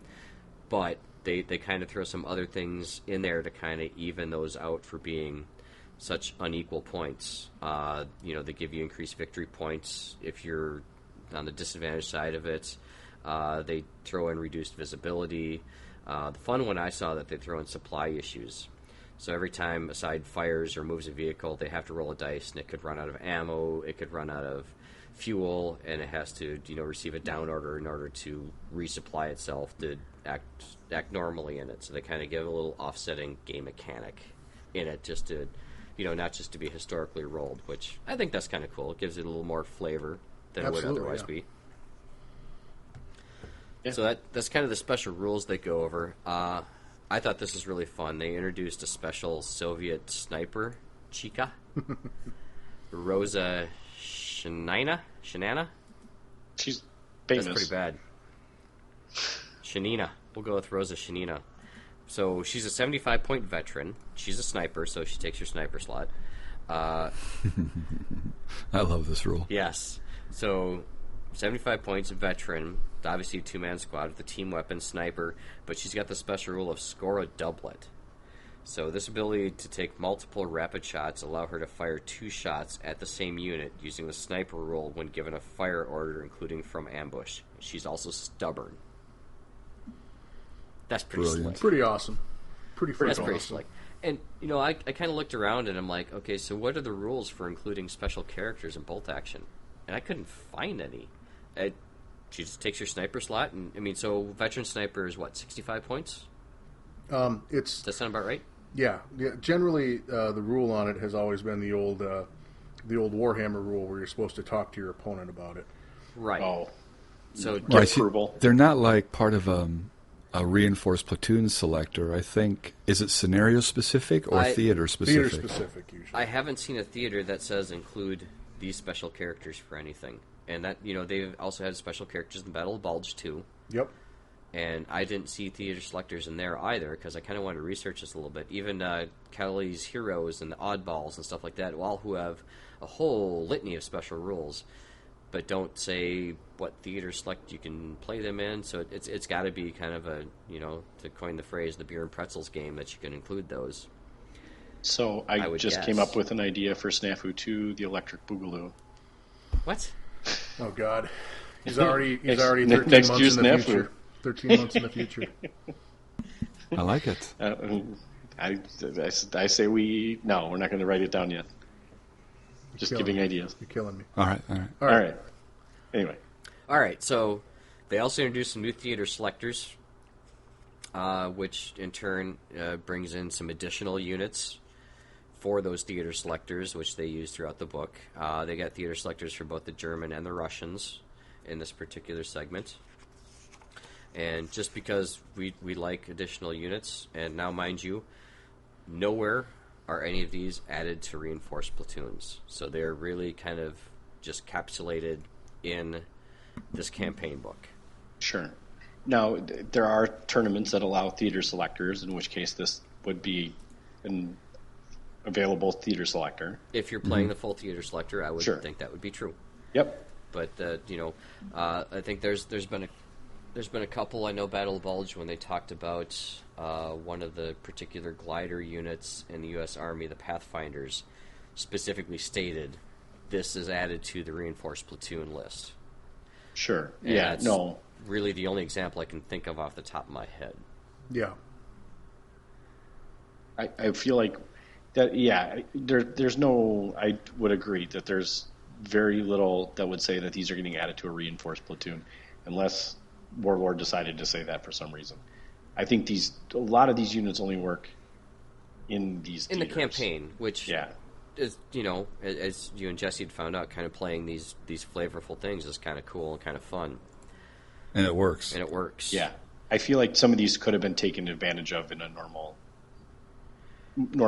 normal setting. So so in this Operation Bagration, they add 5 to the German side of the scale.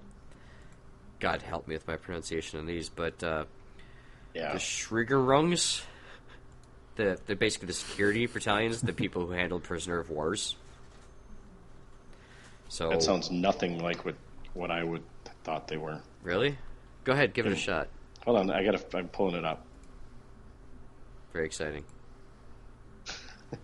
This makes for good radio. It does. Sorry, you may have texted me some pictures. Because I was trying to get you and Jesse to set up you were super. Yeah, you were giving me the information I needed at the moment. Yep. Trying to set up so I could make my list. I thought it was supposed to stand over your shoulder while you deleted that. I did. Okay. And then no. While you pull it up now. Yeah. Well, hold on a second. I'll delete this. So while you look it up, we'll continue on. So this is only available in experienced. 5 guys with rifles. You can add up to 5 more. NCO can have a submachine gun. 1 man can have an LMG. 1 man can have a Panzerfaust, and they're green. Not a whole lot of hoo-ha, but what else do you expect out of security guards? They don't have any segways, so they're not mall security. So the other squad they add in Feldgrandemir squad, military police basically. Anyone who actually speaks German is just like rolling over at this point. Yes, the Feldgrandemir. Grandemir, that's probably right. These guys are where it's at. These guys are pretty cool. Then the Feldjägerkorps squad after them, which are just basically a veteran version of them. So the Feldgrandemir. You're missing the most important part, though.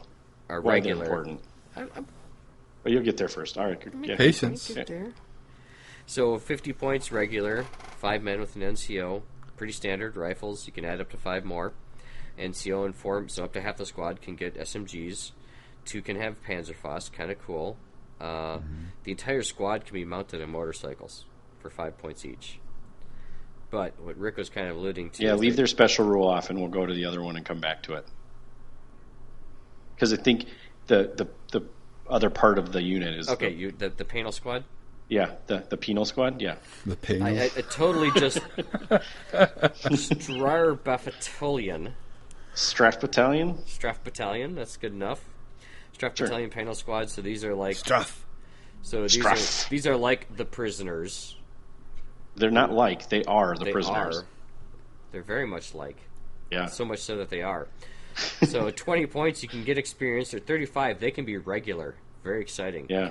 5 man with an NCO, rifles again. You can add up to 5 more. NCO can have a submachine gun with 2 other bros. NCO and 2 other guys can have assault rifles. That's kind of cool. You can even throw a light machine gun in this unit.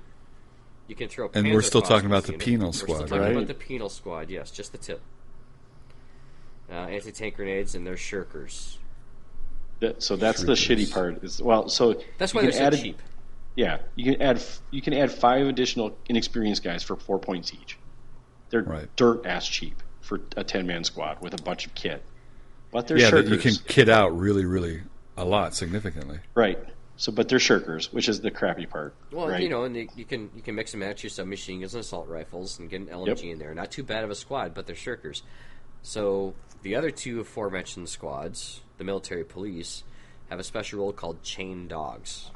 And I'm pretty sure they're going to release a model for this because they kind of got a little picture of it in the book. So pretty sweet. Yeah, looking. that's the motorcycle they just recently released. Did it have a dog on it too? Because Yep. this picture has a dog on it. Yeah, that's the new SS medium machine gun motorcycle. Okay, so if they're within 6 inches of these 2 squads, the shirker rules doesn't count for that turn.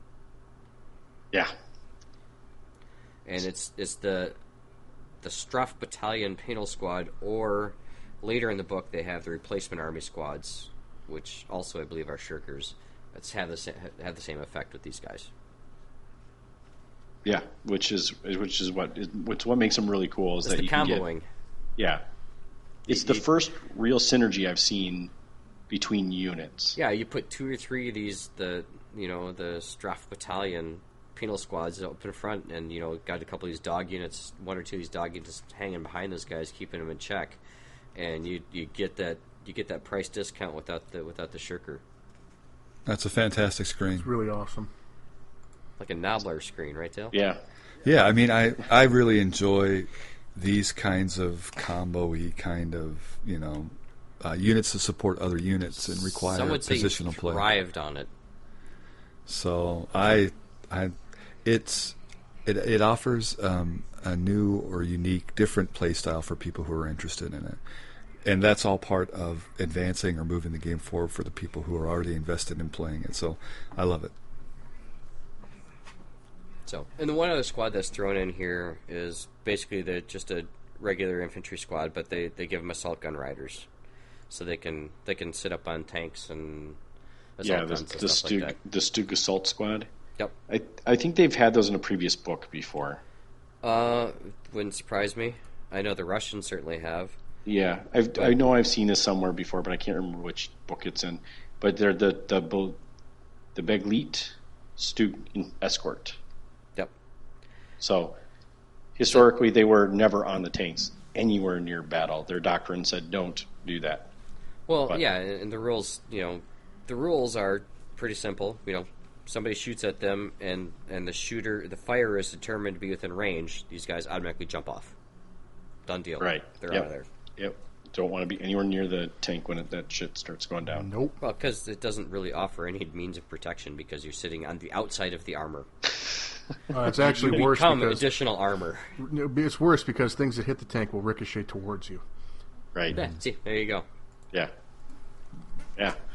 So I was super excited when you told me about those units because I was like, wow, that's really cool. You can get some cheap Germans with some pretty good kit. Mm-hmm.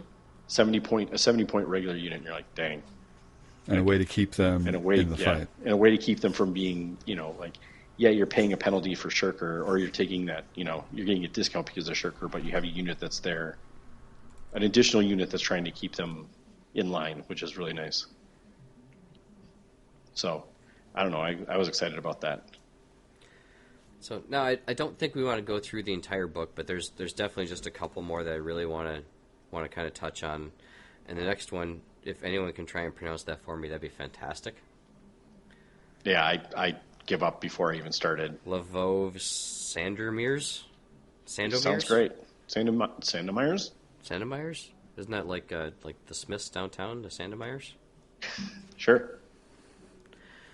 So this is the offensive, and this is Western Poland and the army groups of North Ukraine kind of moving through stuff.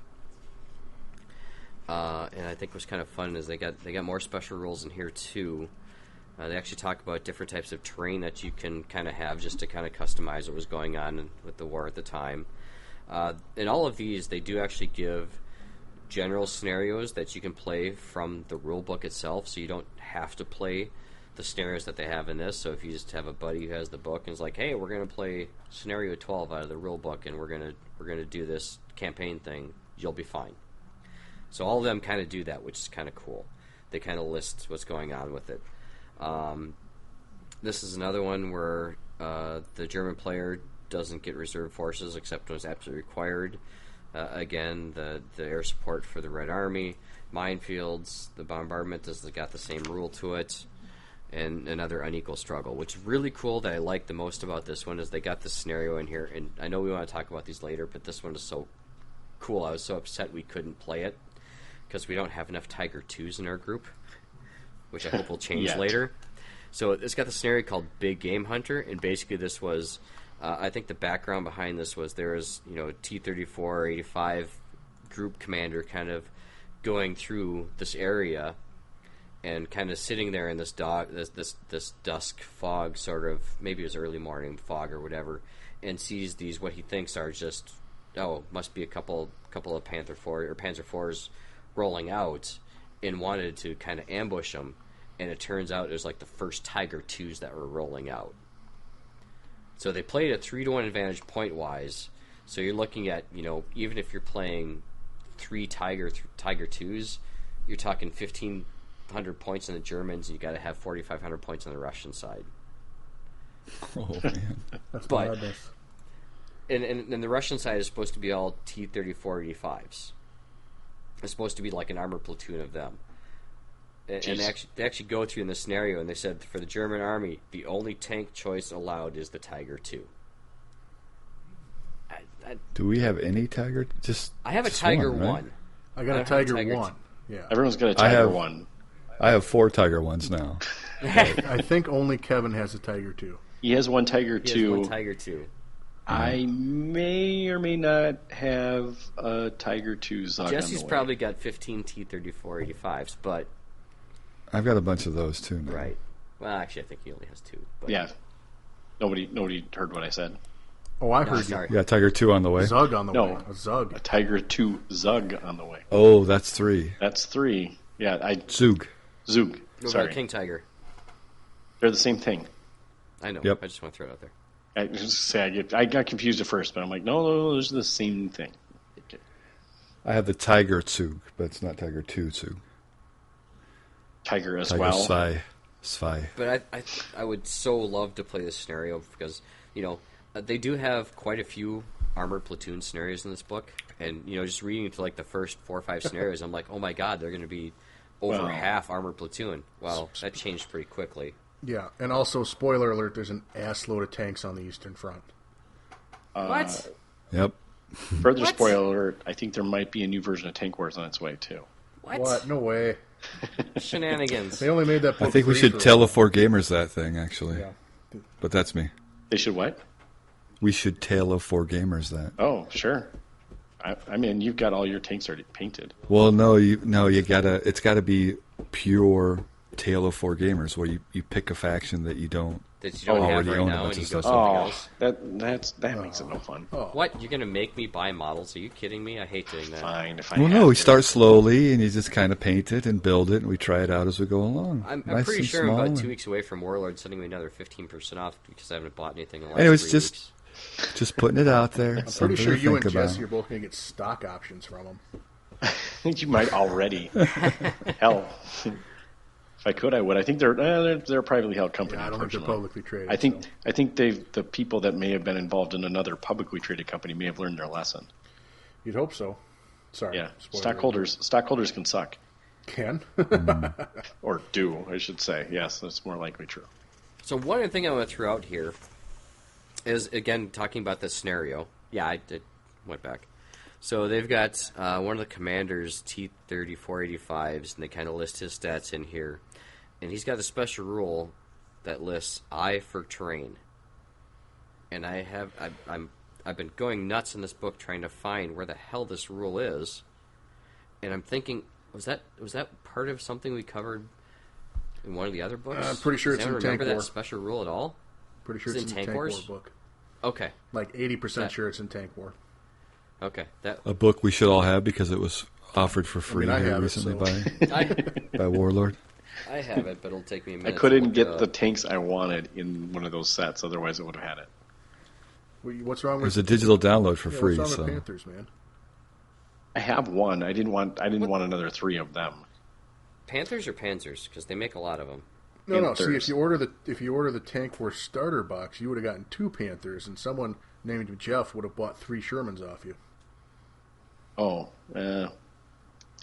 yeah, no. Who's this Jeff you speak of? Yeah, I don't know. The other Jeff, he does buy everything. That's what I'm saying. He'd buy it off you. No. Yeah, right. Collector Jeff.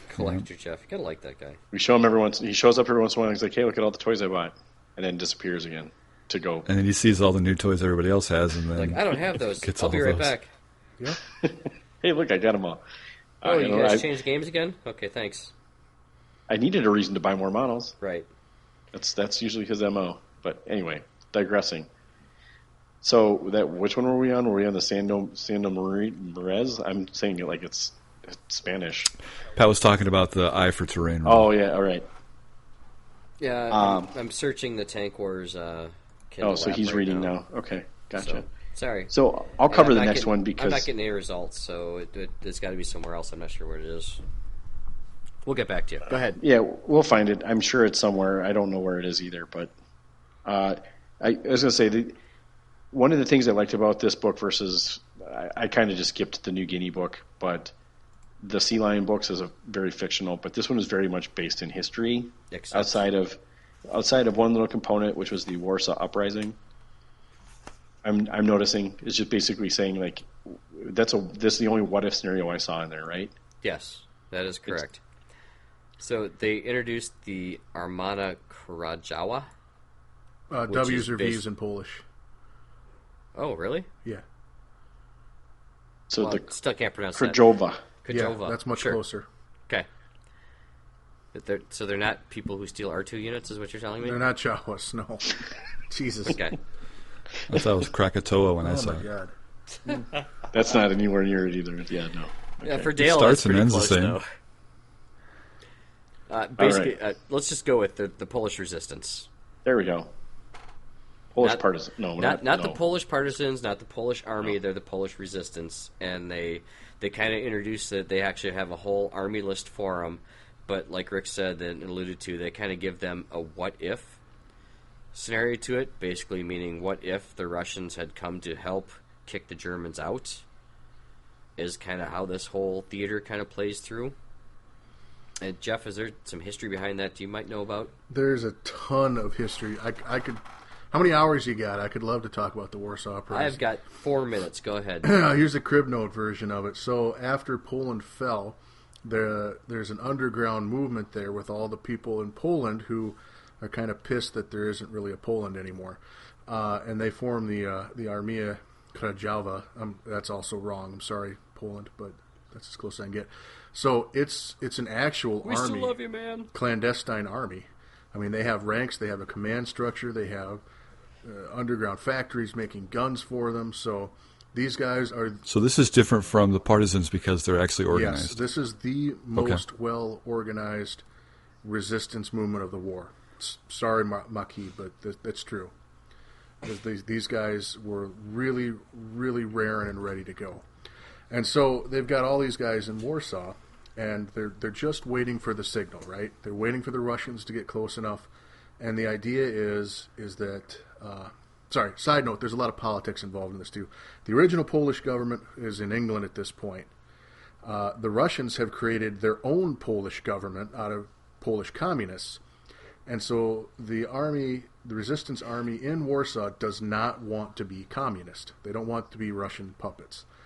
So the idea is they're going to take over Warsaw when the Russians are close, but be like, okay, we took the city back. You can go around us now, as a statement that Poland was going to maintain Polish sovereignty. The problem is the Russians also know this. So the Russians roll up to the suburbs. 5-6 miles away from downtown Warsaw, and start broadcasting the radio code for okay, this is the time to have the uprising and kick the Germans out. So the Poles rise up and are incredibly successful in the first few hours of this uprising. Really caught the Germans unprepared. Took over a major section of the city. But, surprise, the Russians kind of just stop and sit back and wait and watch the Germans basically flatten Warsaw and kill the entire resistance movement or capture them. And then, surprise, surprise, then the Russians roll in afterwards so they can install their own government. Yay. So So there was more than one agenda during the war? Oh my God, yeah. And I'm sorry to say, but of all the countries that really get screwed in the Second World War, Poland's probably number one. Multiple times over. Right. They get rolled by the Germans. They get rolled by the Russians. And, and England and France say, oh, yeah, we're going to declare war on Germany, and we don't come to help. Thanks. Mm-hmm. And then we're like, okay, everybody's going to be their own country when we reclaim them, but not you, Poland. Russia's just going to get to control you. So we kind of hung them out to dry, the Allies, to the Russians. Pretty bad. Don't they have their own Olympic team, though? Well, there's a lot of history since 1945 as well. Oh. It's a long time ago, maybe. I mean, I could fill a couple more books. It was with like last week, wasn't it? And the Polish independence. Anyway, there's a lot of history there. But suffice to say, they got hung out to dry. Of course, if you're a communist Polish citizen, if you're a communist Pole, you're going to view history slightly different. And the Russians were awesome, but free-loving Poles. You'll notice almost all the Poles that fought with the Allies, with the Americans or the British, didn't really ever go home after the war. They settled in England rather than go back and live in communist Poland. So anyway, this what-if scenario, I don't mind this one because this is a tremendously interesting what-if case in World War II. And in fact, I think it's frankly more interesting than Operation Sea Lion. Is if they were actually provided the support they're supposed to. So another side note, if you have any of the Polish airborne guys that Warlord makes, that entire brigade was formed with the intention of being dropped into Warsaw during the uprising to help them out, to help them secure the city. But when it came to the time, England was like, we don't really have enough transport planes for you, so we're just not going to. Sorry, we've bumped your flights. You're going to have to wait. Right? For the Sorry. What is this, Delta? Yeah, pretty much. Yeah, there's a really expensive ticket. Except no one is fee. dragged off the flight. The flight's just they would have been on the plane to start with and then got dragged. Yeah, off. right. Yeah. Well, maybe they did. You don't know the whole story. Come on. Yeah, I don't know. Maybe they got on there and their luggage wasn't there. I watched the Twitter feed. Yeah, it's a pretty awful section of history if you're a big fan of the Allies. So. But anyway, I really like this what-if scenario, and I really like this section of the book. So I'm not a fan of the what-if scenarios, and I didn't care for Operation Sea Lion. I bought into the first book, and I'm just like, eh. And so I saw this what-if, and I'm just like, really? Another one? But now that you bring it up, and I think you may have swayed my opinion a little bit there, Jeff. I think that's kind of cool. Well, the other one was a little more jocular too, like with the rugby teams and the roller skating and people. the roller skates. This one maybe was a little bit. It's funny, but this one's probably quite a bit more of a legit what if those tanks had just rolled another 6 miles. Right. It's almost like an edge of history. Which is what, 6 miles? What is that? Like 72 kilometers or something? No. That doesn't sound nearly right. That seems wrong. It's not. It's not supposed 13, to be. 14 sorry, that's a joke. Okay. I'm like, you're an engineer. I'm scared. Yes. But the point of it is this is, for me, 4,500 millimeters. This is really interesting. So, I mean, this is the what if. I really. So, what's kind of cool about this is they have a full army-less selector. It's a theater selector for the Polish resistance. Yeah, it's like a new army. It kind of is, but again, they don't anywhere. Actually, they do. They do actually list the terms reinforced platoon for this selector. There you go. So, with Army special rules? They do not include any Army special rules whatsoever. Well, if you want to play the Poles, you're just going to have to deal with it. You're going to have to deal with it. You get no free units, you get no special rules, but you get the grace and saving thanks of being Polish resistance. Sure. I will say one more thing about this, and I think this is an interesting thing, is that they just released Polish paratroopers not that long ago. And I actually had seen multiple people on Facebook asking, what are these Polish, or how am I supposed to use these Polish paratroopers? Do they fit into this Karzowa, Armia Karzowa? No. Page 50. What's that? Page 50. What does it say on page 50? I don't have the book. That's where the reinforced platoon selector is at. You're killing me, Smalls. We don't have the damn book. I don't have the book, keep man. I don't have a PDF. So is there a section for paratroopers there?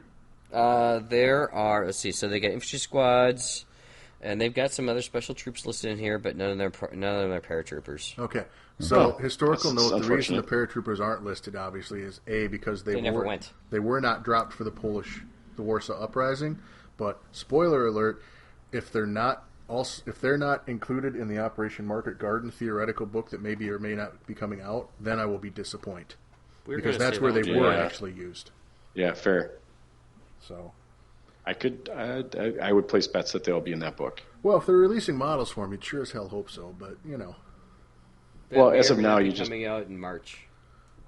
Yeah. Well, and as it stands, you basically play them as British paratroopers. They're just variants of the same thing, right? You paint the colors a little different. You're good to go. The beret style's different, Right, but they're wearing different similar color. uniforms. Oh yeah, everything else is British equipment. Yeah. Yeah. So. Okay. Yeah. So super interesting section of the book. I would love to see someone make a full Polish army, Krajowa army. That'd be awesome. It's not going to be me. Correctly, be great.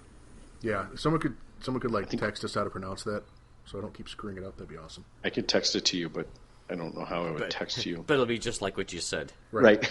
I'm just going to text you the words. Here you go. I'm going to tell you how to say it. Pronounce it this way. That's what I just said. I know. That's what I said. In the off chance someone lives in Poland and listens to this, A, I apologize. B, I really would like to know how to say it. So, I don't know how you do that, but They could send us a audio recording. Sure, that'd work. I don't know how to set up really a hooked on fake phone phonics number it for thing. me. Yeah, there you go. If you can just do it that way too. Just to throw it out there, they do also have the German Warsaw Uprising Theater Selector for the Germans as well, and they have several scenarios that throw in there, and they've got the Armana Krajowa units. Maybe that's Krajova. I think you're getting worse. I mean, Yeah, I think you are. as time goes by, you're getting worse. It could be. So, but they offer basically an army list, including like snipers and flamethrower teams. They're stuck with the dreaded Piat. Sorry, guys. I know that one's crap. I'm gonna tell you if I'm a resistance movement in an urban environment, You want that. I want the Piat. Because you're hiding. Yep. Yeah, you can ambush the crap out of Yes, you can. stuff with that. And you're usually not shooting terribly far in an urban environment, so the range difference is negligible. They do have the option for a 0-1 captured tank from Panther.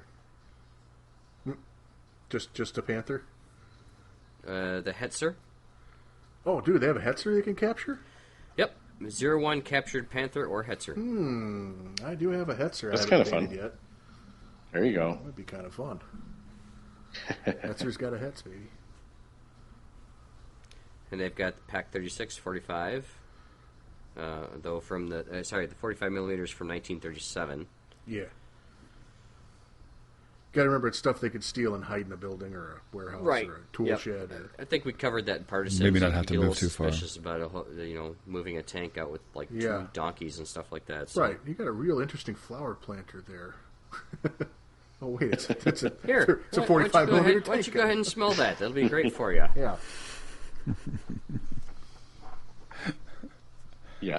So I think the other one that when we looked through this kind of at the club that was really interesting, and so the struggle continues is kind of the heading that they go under, and there's a whole bunch of scenarios in there. But I think Jesse was looking through it and looking at the NKVD additional units that were thrown in there.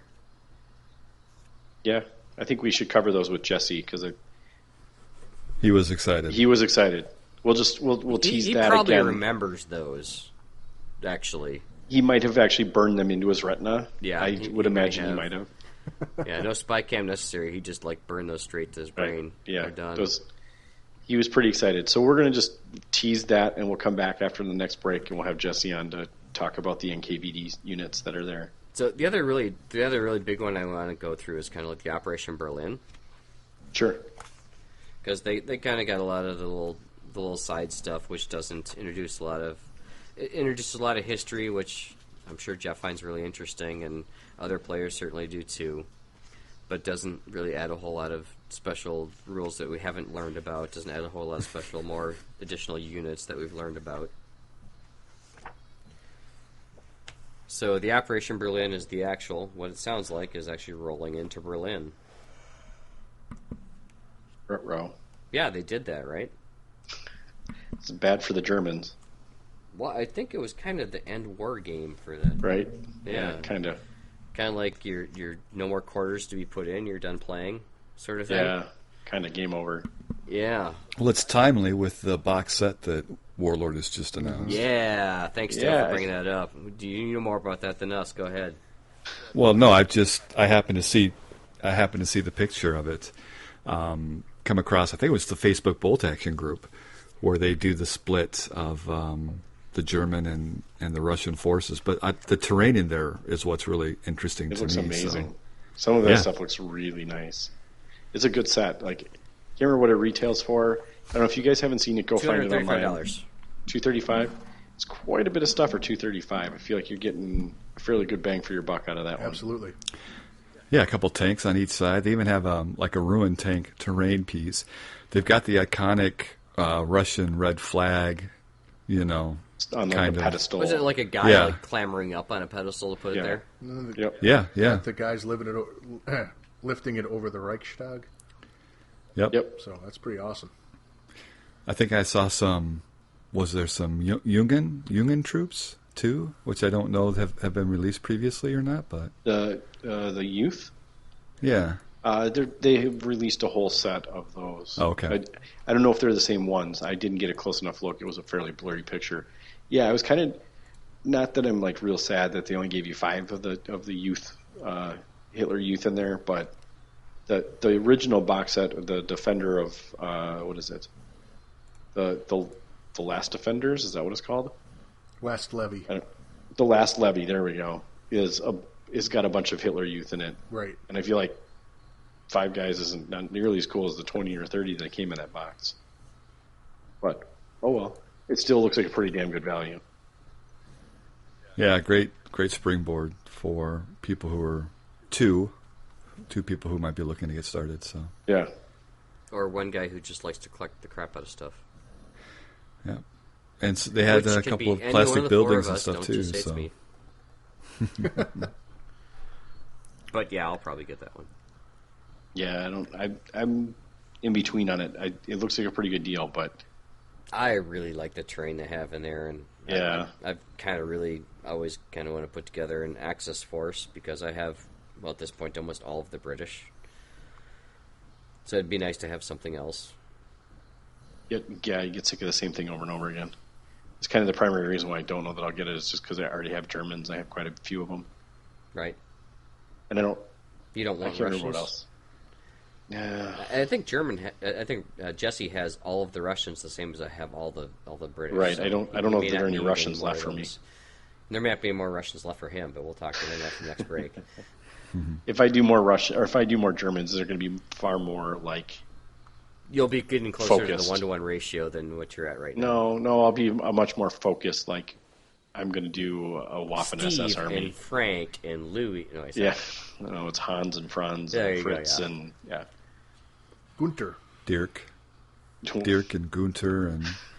We got Hans and Franz, and we are here. I'm sorry, all the Germans out there that are probably offended by us. Well, if they went through American names, it'd be like John and Mike, Ryan, Bob. I'm pretty sure the Germans were offended by us long before they sorry got about to episode. Good point. Don't forget Falco. Oh God, yeah, Falco. Yeah. True American which one hero. is? I'm so confused. Which side is that one on now? Yes. Spoiler alert: we make fun of ourselves a lot too as Americans, so no worries. Yes, we're self-depreciating. It's okay. Depreciating, yeah, we go down in value every day. I just can't win tonight. You want to talk about Operation Berlin yet? Yeah, please. Can we? I'd love to. So Our stock is falling. Well, it is probably falling. We can write off a certain percent of ourselves every year. There we go.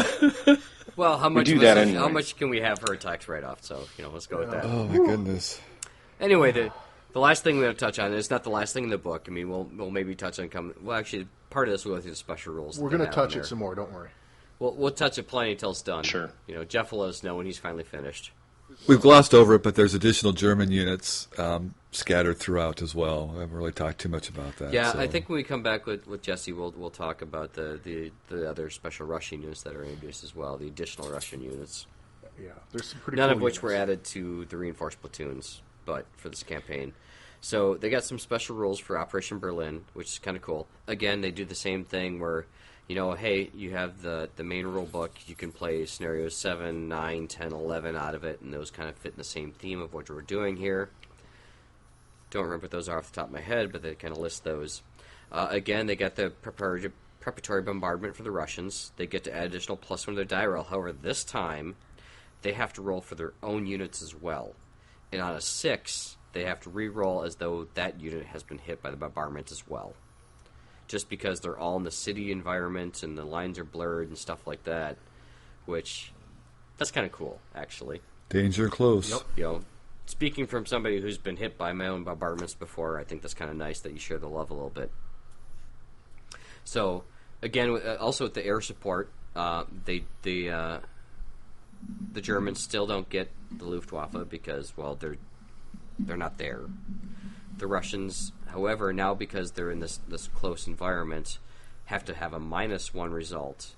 So a result of 0 and 1 will give them the rookie pilot. So kind of caution those Russian players against putting the air support, the air observer in that list. And then they introduced the city fighting rule, which we'll cover in a moment. And then the Berlin barricades, which this is really cool. I like that they did this. So basically all the residents of Berlin kind of like started doing improv barricades. So when the German player is defending, he gets a barricade that's 6 inches long and about an inch deep, and it provides a cover bonus of -3 instead of -2. And HE can destroy it the same as a building. And units assaulting across it count as defensive position. And tanks cannot remove that barricade. That's awesome. That's really cool. That's really slick that they did that. I like that. Yeah. And they also they put in the minefields again, and they also did the unequal struggle, and this is interesting. Dale may not care much about this one, but basically they put both sides in Fanatic. Special rule. Wah, wah. Yep. Wait, they put both sides in Fnatic? Both sides as Fanatic, yes. In just this one scenario? If both players agree, all units on both sides can be classified as Fanatic. Now, is that That's in Operation Berlin, Yep, right? that's for Oh, the okay. whole All right, Operation because I was going to Berlin. say, I'm like, wait a minute.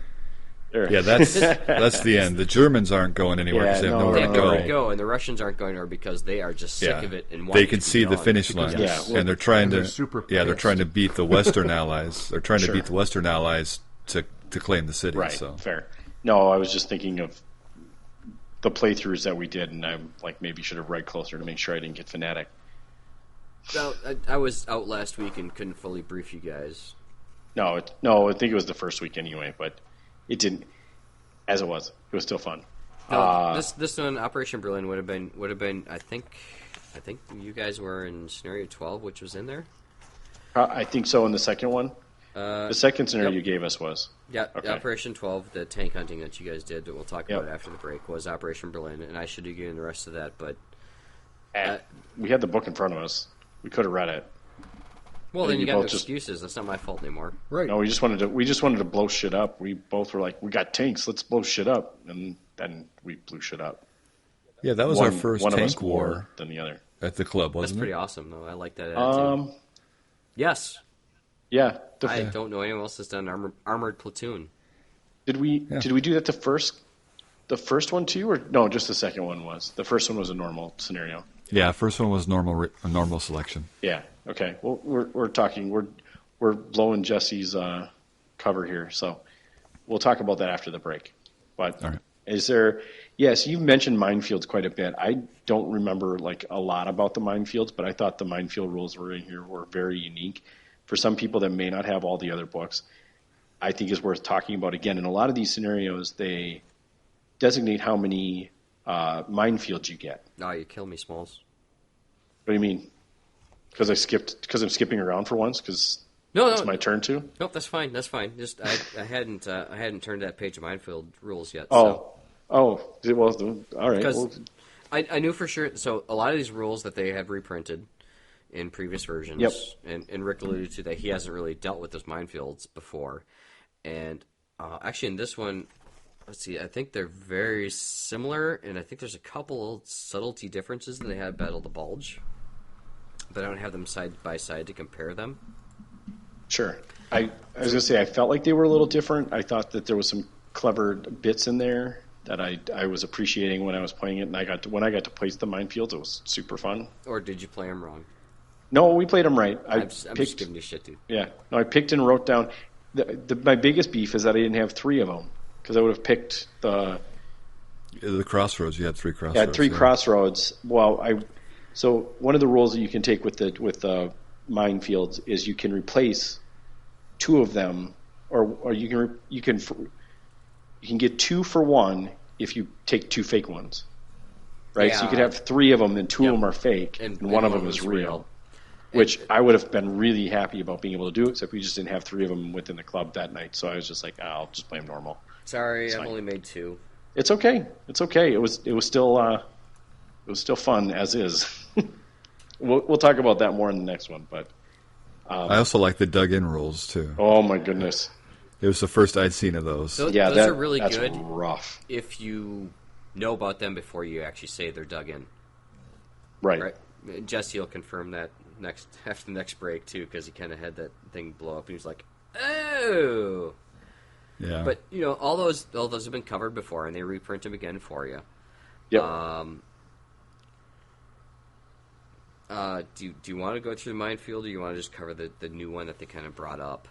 Let's just cover the new one they brought up. I think people can find them. Late in the night. Yep. Exactly. So the new one they brought up is City Fighting. Oh, we can save that one for Jesse because you guys had to deal with that in your scenario. We had to play with our second scenario. We had that very, very much in. It was a nightmare. Was that with all the rubble? Oh my gosh, it was an atrocious nightmare, as it should be. It was like they're wading through a bombed out city. And I'll be honest, spoiler alert, that was half the reason why I picked that scenario you guys played in. Because you're going to have tanks and you're going to be in a city. I'm like, you guys have to play this. I have to see how this does. That was awesome. We'll get into it with Jesse because that is it was a fun scenario. Let's put it that way. It was fun. But hey, look at that. Rick's not apologizing. That's a good thing. No, I don't always apologize, guys. I apologize when shit actually goes wrong, but that's my whole life. So, well, we'd appreciate that.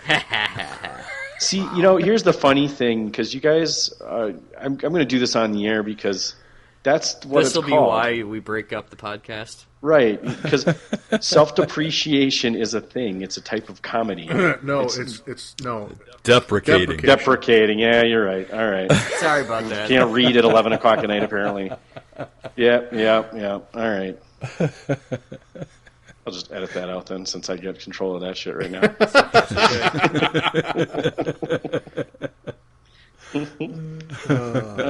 We'll note that down for 2 something, and I'll forget about it, and it'll be in here anyway. Yeah, sorry I didn't write that down, so you won't get it. No, that's okay. I got it. Got my own shit over here. So before we break and go into the next segment, overall impressions of the book, guys? You know what? It's finally something that a lot of us have a vested interest in, army-wise. It's kind of like, Battle Bulge is kind of nice, but I think it was soon enough for us in the campaign that we still were kind of gung-ho about playing Jeff's campaign and didn't want to take a pause and a break for it. And, we've been playing that for a while, and sorry, no offense to Jeff, but, we look for distractions, i.e., tournaments to play, stuff like that. And then this book kind of just dropped on us, and we're like, holy crap, we got to play this and, tell everyone about it. And I think that was really cool. And that extra element for us was really great. And the fact that it was German and Russian pretty much right on, which is kind of where we're playing, is cool. I like it. I think it's really exciting. Yeah. I think Pat hit the nail on the head there, just saying that it's the Russians versus the Germans. And it hit us at the right time. Yeah. It definitely helped. But I think I think in previous versions, I don't know why Battle of the Bulge didn't do it nearly as much for me. Maybe because it was winter themed, but this is like pretty much. Maybe if Mike had the stuff painted, it would have been exciting. Yeah, but even then, I didn't have a winter themed German army, so it still would have felt weird. I don't know why this book resonated better with me, but maybe it just has to do with the fact that I don't know. It just seems like a much cleaner set of things for the Germans. I don't know. I got excited for several of the theater selectors because the theater selectors for the Germans actually look good. Is it all about you getting your ass kicked? Because you usually do. Which it is, but right. So I don't have to feel bad when I lose. Right, you're it's just like it's historically accurate at this point. There you go. I can lose every match. Hey, come Spoiler, on! that didn't you've happen. Drawn a couple. Fair, and spoiler, that didn't happen this last couple of weeks. But we'll get into that after the break. But yeah, no, I think that I think it's just kind of like the perfect. It's like what's the word I'm looking for?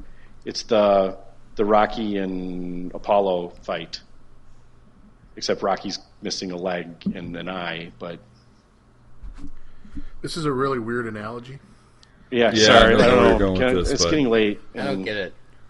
I'm just basically saying, that the Germans are getting their ass kicked already. They've been getting beat up for quite some time, and they're getting pushed back for quite a while. Well, but it's Rocky basically and Apollo just are both Americans. You're thinking of Ivan Drago. Sure. He's a Russian. At least he's Russian. What I was getting at or alluding to is that it's the kind of the premier fight. Like it's the two bigger powers in this. Although there are lots of powers in the World War II, I don't know why this one does it for me. It's kind of the deciding action of the European theater. Right. Yes. Well, yeah, you know what I mean. Considered the heavy lifting. So very decisive, really kind of end war and, brought it to conclusion. I think is very cool about it. All better said than what I said at this point. So,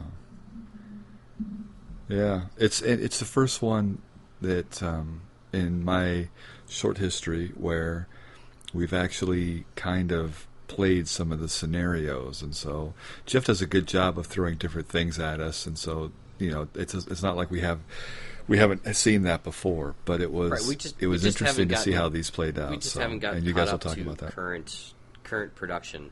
Like I think if we're playing very early war right now, so I think when we get to the mid-war, we'll actually be doing scenarios from Battle of the Bulge. Yeah, but those aren't. Maybe we'll see.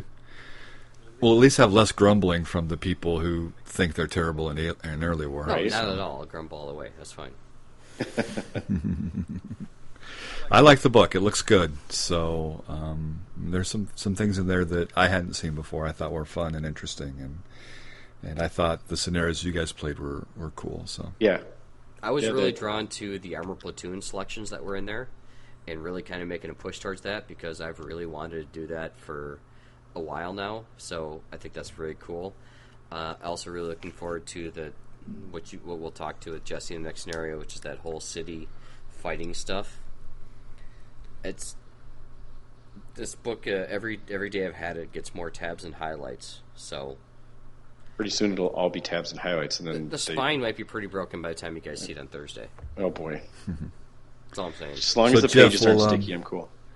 We'll need sounds like we'll need a tank Wars campaign game soon. Well, that's good because we're just about to all get in on that. Operation Barbarossa. Barbarossa? There you go. Yeah, that's the joke. Yes. Yeah. That's in the next. It's not much of a joke anymore, to be fair. I'm just going to keep poking that bear. I like it. Yeah. He plays Germans, not the Russians. Different bear. I'm just going to let that one go. Thank you. Yeah. Continue, please. Well, does that wrap it up for this segment? I think that double bags it. Alrighty. All right. We'll be back in. Normally we don't have 2 breaks, but we're going to do 2 breaks tonight so we can get Jesse on here. So time warp. I think. Yep. And then we'll be back in a little bit. Say goodnight, Dale. Have a night, guys. All right. We'll be back in 3 minutes with Jesse. Very good.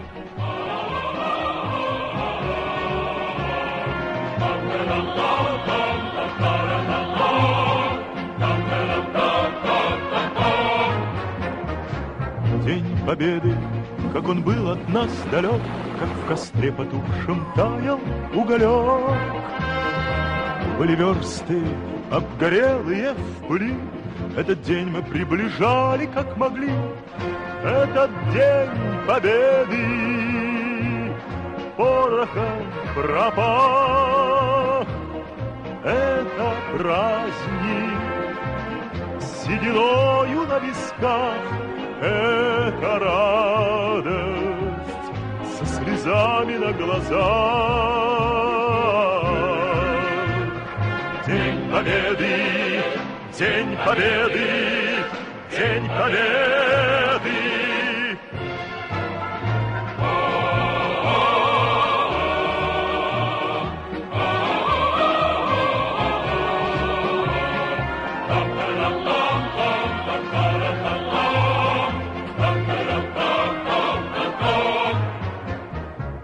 Ни ночи у мартеновских печей не смыкала наша Родина очей.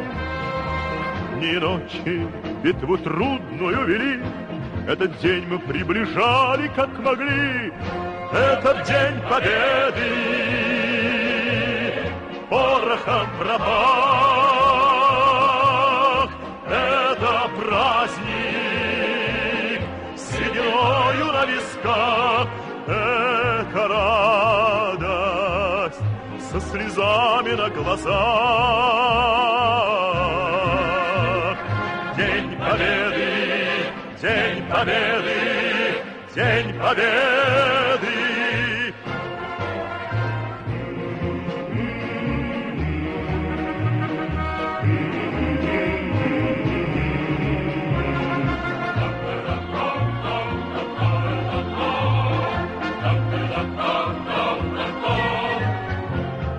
Здравствуй, мама, возвратились мы не все, босиком бы пробежаться по росе. Пол Европы прошагали, пол земли, этот день мы приближали, как могли. Этот день победы порохом пропах. Это праздник с сединою на висках. Это радость со слезами на глазах. День победы, день победы, день победы. Это день победы порохом пропах. Это праздник с сединою на висках. Это радость со слезами на глазах. День победы, день победы, день победы.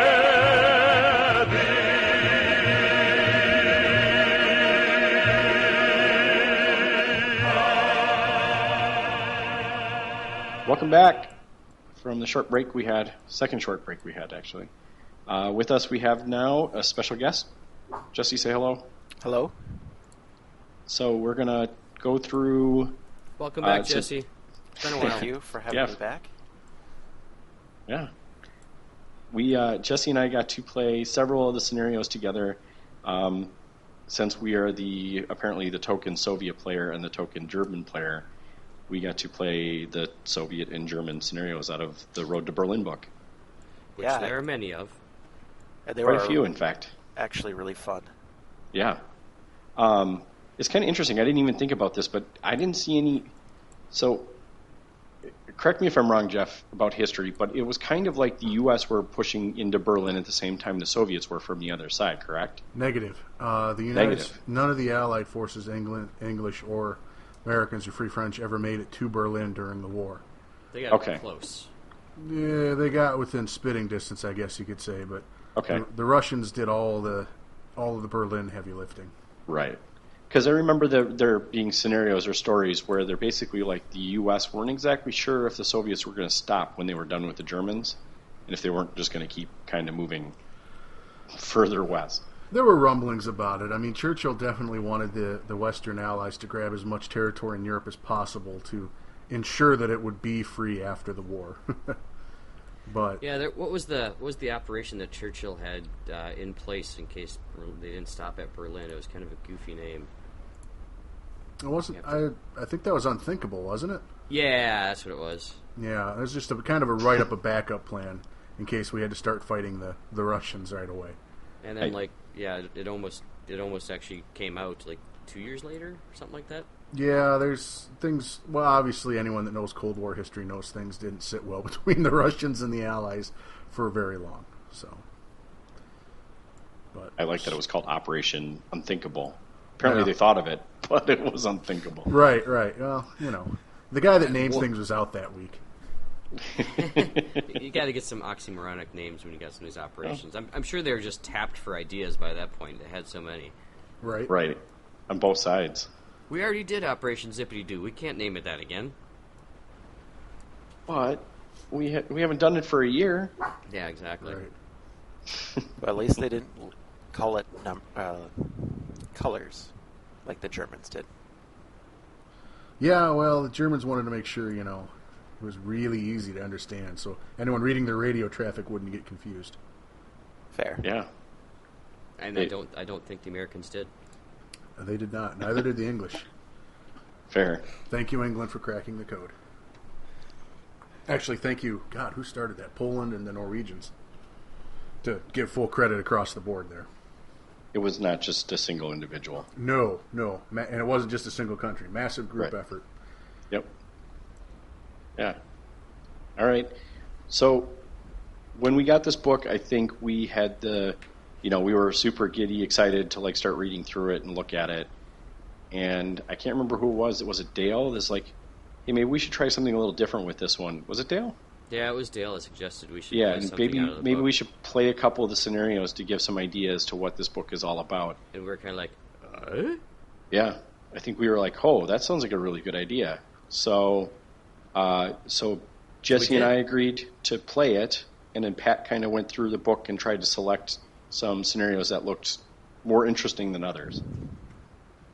So why don't you? So we started with Operation Bagration. Is that what it is? Bagration.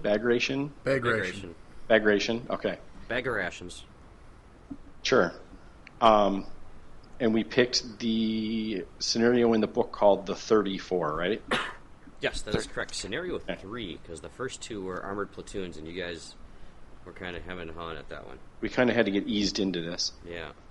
So when we started talking about this, you were like, Jesse, you get to have 3 times as many points as Rick. Which made me very happy. Right, and I was like, oh, crap. With 3 times as many Soviets, I'm screwed. And then, I've been monkeying with lists for a couple of days, and then Pat, there was some taunt text that went out amongst our group too. Oh yeah, yeah. And Jesse was texting. I have 100 dudes. I'm gonna roll you with all this stuff, and you don't have a prayer. And then I'm reading through it further. And I go, oh, whoops! Hang on, I got that backwards. All of a sudden, my heart grew 3 sizes. I was like, oh my gosh, I might have a chance of beating him. And Jesse was like, oh. I don't get to bring all this stuff. Started throwing the smack out there, and Jesse's like, yeah, that was me 20 minutes ago. It was kind of crazy how the despair flip-flopped real quick when that happened. So that is one of the things that we noticed in this book, is that a lot of times they'll switch the point totals to be different. But I think the scenarios are fairly well balanced in that respect, that they're meant to play at that level. Well, and on that note, Pat was telling me actually that to reenact actual history, I actually had to take a T-34 or a T-34-85, which is 195 or 235 points. So the point total being on the 500 point is cut in half. Well, thank God you got that free squad. Yes. Yeah, right. Rick, did you get any free squads? No. I did not. I never do. I never will. Yet. I don't know. All right, so So the 34 is a scenario is one of the key crossing points of the river Berzena in the town of the Russian word Borisville. Probably not Borisov? I don't know. Russian words are terrible. I'm not helping you on these, by the way, because it's far more entertaining to hear your To let you struggle through them. Yep. Yeah, pretty much. And I don't actually know how to say them either. So Okay. Well, I like Borisville. It's got a nice ring to it. You're the only one that has the book, so... There's that. that too. Borisov, I believe, probably would be correct. Closer you to mean a correct Belorussia? pronunciation. Yeah. Thanks, Jesse. No, not Belorussia. No? Borisov. Wait. That's the town. Okay. And the river Bezerina. No, I think V's are actually W's in that language. Oh, Jesus Christ. No, I'm just messing with you. Thanks. And X's actually get pronounced as B's, so... Is this the Enigma code? Might as well be. Might as well be. Yeah, at this point. So that's what the scenario was kind of reenacting, and in the book they kind of do, of course, it's a campaign, and they kind of go over and they give the full background of what the scenarios were actually going through and what was happening at the time. And I'm not going to read the entire 6-7 pages of flavor text, but that's kind of the gist of what it was. I think you can actually probably Wikipedia this. I'm sure it actually exists since it is a piece of history. You can figure out what... Well, I don't know. If you got the internet handy, why don't you see what happens? I'm working on it. Okay. So this was kind of set up where the Russians were kind of entrenched and the Germans, I believe, were retreating across the positions rapidly. So that's why the Soviet had to only start with a third of the points, is they got to start in a very defensive position with some other defensive niceties. So they got they got to pick the side of the board that they got, and they were deployed, and they got to place 3 bunkers. And they also got to pick... I threw in just 2 minefields just because I had minefields and it sounded like fun. So we're already deviating. You can deviate for fun. No, that's fine. No, it was fine either way. Why don't you like fun? Yeah. Well, it's just not necessarily always the true test of the scenario, right? Got to try it once vanilla and then add the sprinkles. But Sure. Boring. In this case, we just went straight to the minefields. Sprinkles, chocolate sauce, whipped cream everywhere. We skipped right past the sprinkles and went straight to minefields, which ended up not being a big deal. Did you use those with chocolate syrup or not? Oh yeah. I like my minefields with whipped cream. So anyway, back on some sort of whatever. Wherever we are. So Rick's German army had to go through the Forlorn Hope Theater Selector, which is in the book, and Jesse was going from Operation Bagration, which is actually in his army book. Yep. Oh, so that's already in your army book. Yeah. Oh, that's kind of cool. So actually, they, in each of these campaign or each of these little sectors, they actually will list. They have some new theater selectors in here, and they also list the theater selectors from the relative army book that are applicable to these scenarios as well. Yeah. So in this case, mine is new. We went through a lot of the units yesterday that I could actually take. Yesterday, wasn't it just like 10 minutes ago? Oh, that's what I mean. 3 minutes ago. No. So basically, I have to take 2 here Grenadier squads, and then I can choose from any of those, the penal squads or the Feldgrenadier squads. Not so easy, is it? Straff Battalion, or I can't read this last one. It's hard. It is actually hard. I can get better at that one because that one's pretty good. The Ostropen squads, which I didn't take any of. So my list was basically, I think, two squads of the penal squad, and then a unit of the Feldgrenadier squad, and then a couple here Grenadiers, and then a Panzer IV, I think is what I had. I had a couple other things in there too.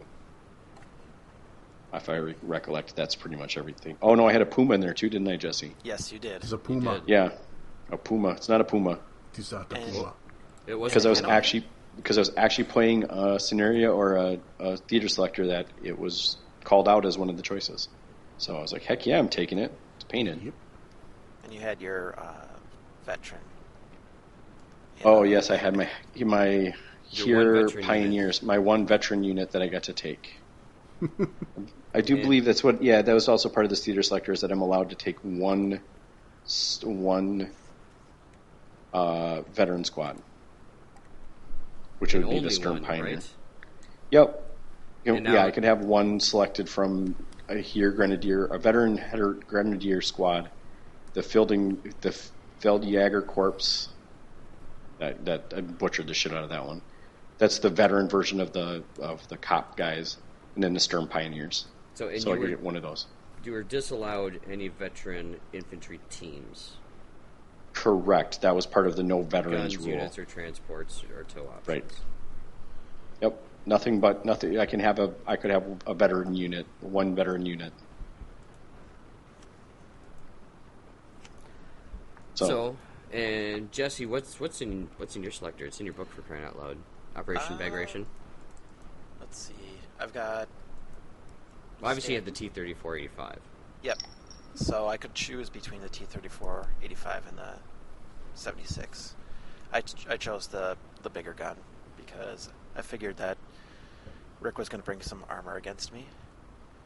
The IS-2 is in there as well. The ISU-122. Most of the big tank hunter tanks are in there. Are in that platoon selector, or that theater selector. Yeah. But what I chose with my 500 points was an inexperienced second lieutenant with extra dude, 2 11-man guard squads, just rifles, and then the T-34-85. And that put me at 497. So, and then I got the free squad. Oh, and then the free squad. Well, it left me with 5 order dice, which is decent. yeah. And correct me if I'm wrong, in this scenario, all of your units were Fanatic. Yes. Which gives you a little bit of extra. 3 points a moment. Which adds up when you're Soviets. It does.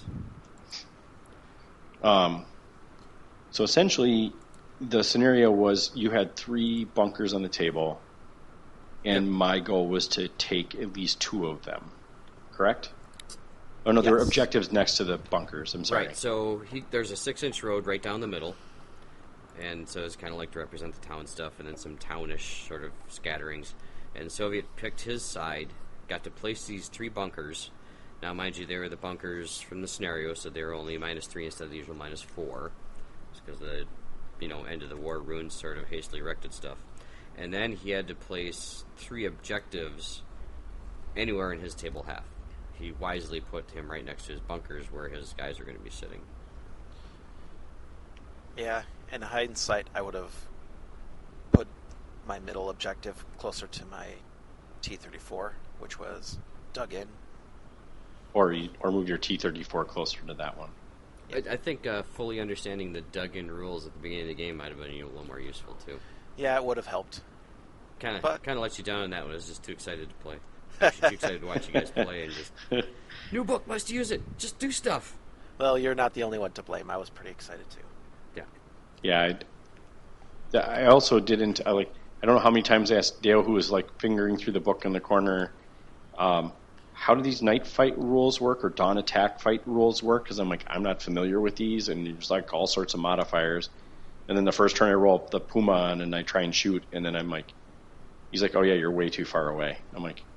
Yeah, you didn't even have a chance. No, there was 0 chance that I could actually do it. But as soon as I shot my gun, it made me in range of your shit. So I was like, well, why would I have ever done that? Well, and then we even had that wrong, because if you ever found out not to be in range, you wouldn't have fired. Oh, that's true. That's a good point, too. Yeah, fair enough. So I think that marker was out for a while, and then we took it back off after Jesse had a chance to shoot at you. Yeah. It was all pretty hilarious. That's just kind of the way we I'm roll. like, what the hell, man? I'm like, I asked for these rules because I can't look at the book right now. And come on, man, tell me what they are, please. Pretty please. I don't. It felt like I was getting held onto here. Well, he was more excited about reading through the book than helping you at that moment. But very much true. Who wouldn't he? Come on. Right. I can't really blame him for that, other than the fact that I'm like, I really need to know what the hell I'm doing here because I need to know how close I need to be to make this happen. So just since we touched on it, let's see. Told you we touch on stuff. The dug-in rules is any unit that starts on the table in defensive and has the dug-in rule is always considered down. Yeah. They don't ever dug-in vehicles don't ever get to move. But they always count as being down. Well, so they always count as being in hard cover, and they dismiss the immobilized damage result for crew stunned. Which is awesome. That is huge, actually. Yes, so there's no double immobilized because, hey, you know what? They buried the treads. It was started immobile. So. Right. They kind of know what they're doing. And didn't it also get another -2? Yeah, isn't it considered in hard cover, too? Yep, I said that. Oh, you said hidden. Or no, always considered down. The unit is always considered down. Vehicles always count as being in hard cover. Right. Again, which is awesome. -2 hit is always awesome. Yeah, it's a big deal. Because vehicles can't go down. Normally. Right. No. They can get into hard cover, though. You just got to, wheel them up on it. Yes. Or dig them in a hole, apparently. Well, yeah. So Jesse placed his tank in such a way that I literally couldn't do shit to it. Yeah, I put it smack dab in the middle of the board. Yeah. I don't know how many damn rounds I couldn't even see it half the time for the first 3 or 4 turns. Well, it was also an 8-turn scenario. Yeah. Which was important to note. But seriously, I would try and shoot you and I'd be 2 inches away. I couldn't even touch you. I think the first 3 rounds we were playing in night, and then by turn 4, but then with the Puma and the Panzer IV, you were shooting, but you just couldn't hit. Yeah. Took me way too damn long. Did I even get your tank? No. I didn't think so. It's right, because I started moving things away and started doing other things with my tank. So essentially, because your T-34 was dug in and couldn't move, essentially my plan was to go around both of the other sides and leave that middle one kind of alone. And that's basically what ended up happening. And it was very good strategy. Yeah, well, you had a giant fucking dug-in tank. I wasn't going to be able to get anything there. So just went around it instead, as it seemed to work better for me in the long run. Hey, you know what works really good on dug-in tanks? I mean, really good? Flamethrowers? I hear flamethrowers might work really well, yeah. and guys with anti-tank grenades. Yeah, they can work. They're just kind of pricey for what they do, depending on how many guys you have, I guess. However, you know what works really well with what a flamethrower does pretty well at too? Assaulting bunkers. Yeah, that it does. You would think. Unless you roll a 2. Provided you and then put run some out of fuel ammo. in the tank. Unless you're me, in which case I don't do shit with them. And then I think I ran out of gas. Yeah, yes. I did run out of gas, didn't I? Yeah, you sure missed did. and then ran. You rolled 2 1s. You missed and then ran out of gas. Yep. Well, that was your actual flamethrower team. Then you had the flamethrower in the Pioneer squad. I have 2? No, I think that was the same one. I think that was the same one. I think it was the same one. Like a 15-year-old on a first date. It was awful. It was. He actually started the truck on fire before he even got out of it. Yeah, so to talk about this, I'm trying to remember exactly what happened in the scenario. We played a game after this, and I didn't take very good notes. Essentially, you had an inexperienced squad in the middle. Yep. And you had 2 regular or veteran units in each of your other bunkers. 2 regular. 2 regular. He didn't have the points for veteran. He had to buy that silly T-34. Yeah. That's right. So you basically had 250 points to deal with. Way to stick historic there, Jesse. It's very nice of you. Yeah. Thank you for half that burp, whoever that was. Pavel Rack, thanks you. Which was the T-34 tank commander, apparently. Okay. And then, so basically, I had numbers. So I drove my Pioneer squad up the right flank, and I basically sent a whole bunch of other troops to the left flank, and then kind of played this game of I can't see your tank for half the game with my tank and my Puma. And then finally I said, screw it, I don't need to worry about the tank, and drove my tank and my Puma around the corner and basically started trying to... You finally played Germans and went around the French wall defense line. Yeah, right? Yep. I was trying to deal with the T-34, but it just wasn't working. Objective. No, well, there was an objective behind it, and I was trying to make it so I could get to it eventually. But as it was, I shifted enough of the other stuff to make it worthwhile or not be a big deal. So I can win a game when I'm up 1,000 points, apparently. You almost didn't. I know. Oh, It was not an easy win. It was not a decisive victory.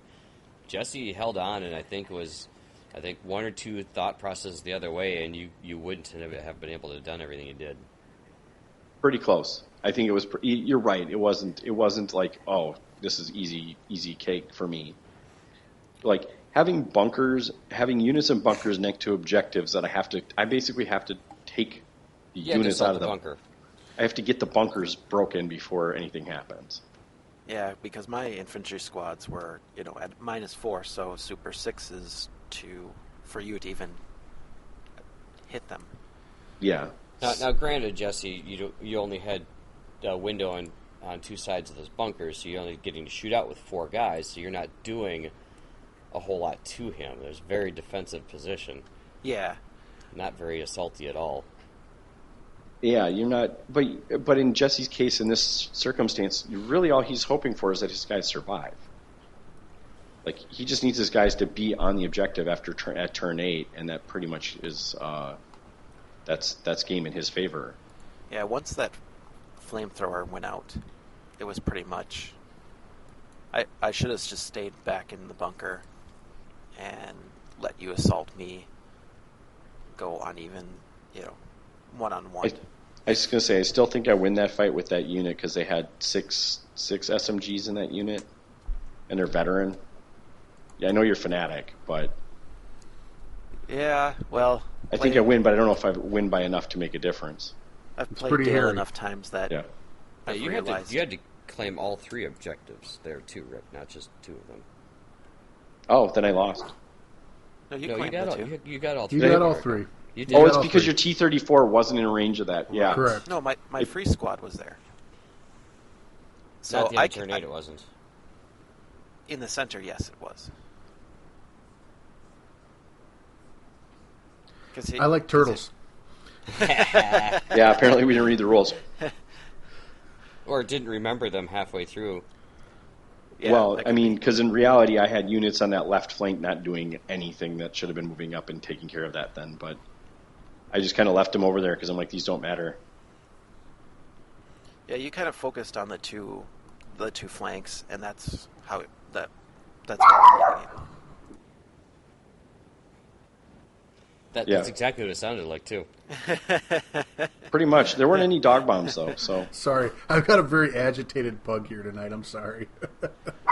it's okay. Yeah, we can have other guest speakers. That's fine. It's nice when they share. It's nice when they share microphones too. So, all right. So, final thoughts on the scenario. Was it interesting playing kind of a historical? It was very lopsided. We didn't use all the lopsided rules again because I was just too excited to get things rolling and keep reading through the book. And we kind of had mentioned those before this in the last segment about kind of the 3-to-1 advantage, the out of ammo, out of fuel type scenarios. We didn't do any of those. That probably would have made a difference. I think this game would have been really fun at a 1,000, 3,000 point thing. Yeah. Yeah, I'll agree with that. And I think that's something to keep in mind if anyone's picking up this book is that I felt it before when you told me I was going to be down, 3-to-1 in points. And I know Jesse felt probably the same way, but I think at the end of the day, I feel like the scenario kind of evened it out. And it may even out even more if we'd followed every rule to the letter. So while it might seem disappointing, I think people need to give it a try. Don't just be like, oh, this sucks, I'm going to be down so many points. Or don't try and change it to like let's make this even because I don't think that's going to work. Yeah, even after someone preparatory bombardment my junior lieutenant off the board. Oh, that's right. Yeah. Oh, yeah. So, yeah, Rick Forgot finally about got that. a preparatory bombardment, and it actually did something, and, like, literally removed, like, a fifth of Jesse's order dice. Yeah, took one off. Yeah, even being down as many order dice as I was, it definitely did not feel as much of a lopsided in your favor, especially because of the bunkers being -4 and having army-wide fanatic. Well, and I think for the first 2 or 3 turns, you could have finished your dinner while he was moving in position. Really, probably. Yep. Yeah. Actually, you could have ordered a pizza, had it delivered, and then eaten it, and then you guys would have been in the fray. Well, to be fair, you put all of his... He got a lot of his dice early, and he put them all into ambush, waiting for me to put up a juicy target. That And is then right. left him then- in ambush. And then you left him in ambush because you realized that night fight or the dawn attack rules were in effect, and you couldn't see anything anyway. Yep. Well, you know, I think at the beginning of the game, I looked at Jesse and said, you know what, this is going to be a lot of Rick moving his Germans on the table. Yeah. That's probably the biggest disappointment is that I'm playing more of the game than Jesse is, but otherwise I feel like it was a fair fight. Yeah. So that was my perspective on it, is like it didn't feel entirely lopsided in the sense that Jesse didn't have a chance in hell in winning. So No, and again, I was a couple moves away from grabbing one of my left, your right objective back. yep. So at the end of the day, it was actually really balanced for Yeah. both sides. So the actual aftermath of the historical scenario was that the Russians held out for 16 hours before the German forces finally overwhelmed them. Sounds about right. That's about how it felt. Yeah. Yeah. Good job, guys. Way to stay with history. Yay, history. Yay, history, we like it. All right. So then we move into the other one. And this is a little bit weird because we also, again, probably broke the scenario a little bit. Because the scenario did not tell me I could use the one that I used. But I did it anyway, apparently. So I picked another theater selector, which was the Panzer 5th Division. I'm not sure if this is a reprint from somewhere else, but It I is don't think not. It is not. I don't think I've seen it. So I'm looking here's for kind it. of why that happened, because you guys, after you got done with the game, we're looking through the book and saw a couple theater selectors that you kind of wanted to play, and I was going to try and find a scenario that had those in them, but you know, for the sake of flavor and you know our podcast here, I wanted to get something out of Operation Berlin. So I kind of square peg round hole that stuff to kind of come up with something. And we also kind of wanted to do an armored platoon. Yeah, that was the big thing, was like we wanted to get in a tank war game. Since apparently that's becoming all the rage. Well, I think I had a blast playing it. So, I absolutely had a blast.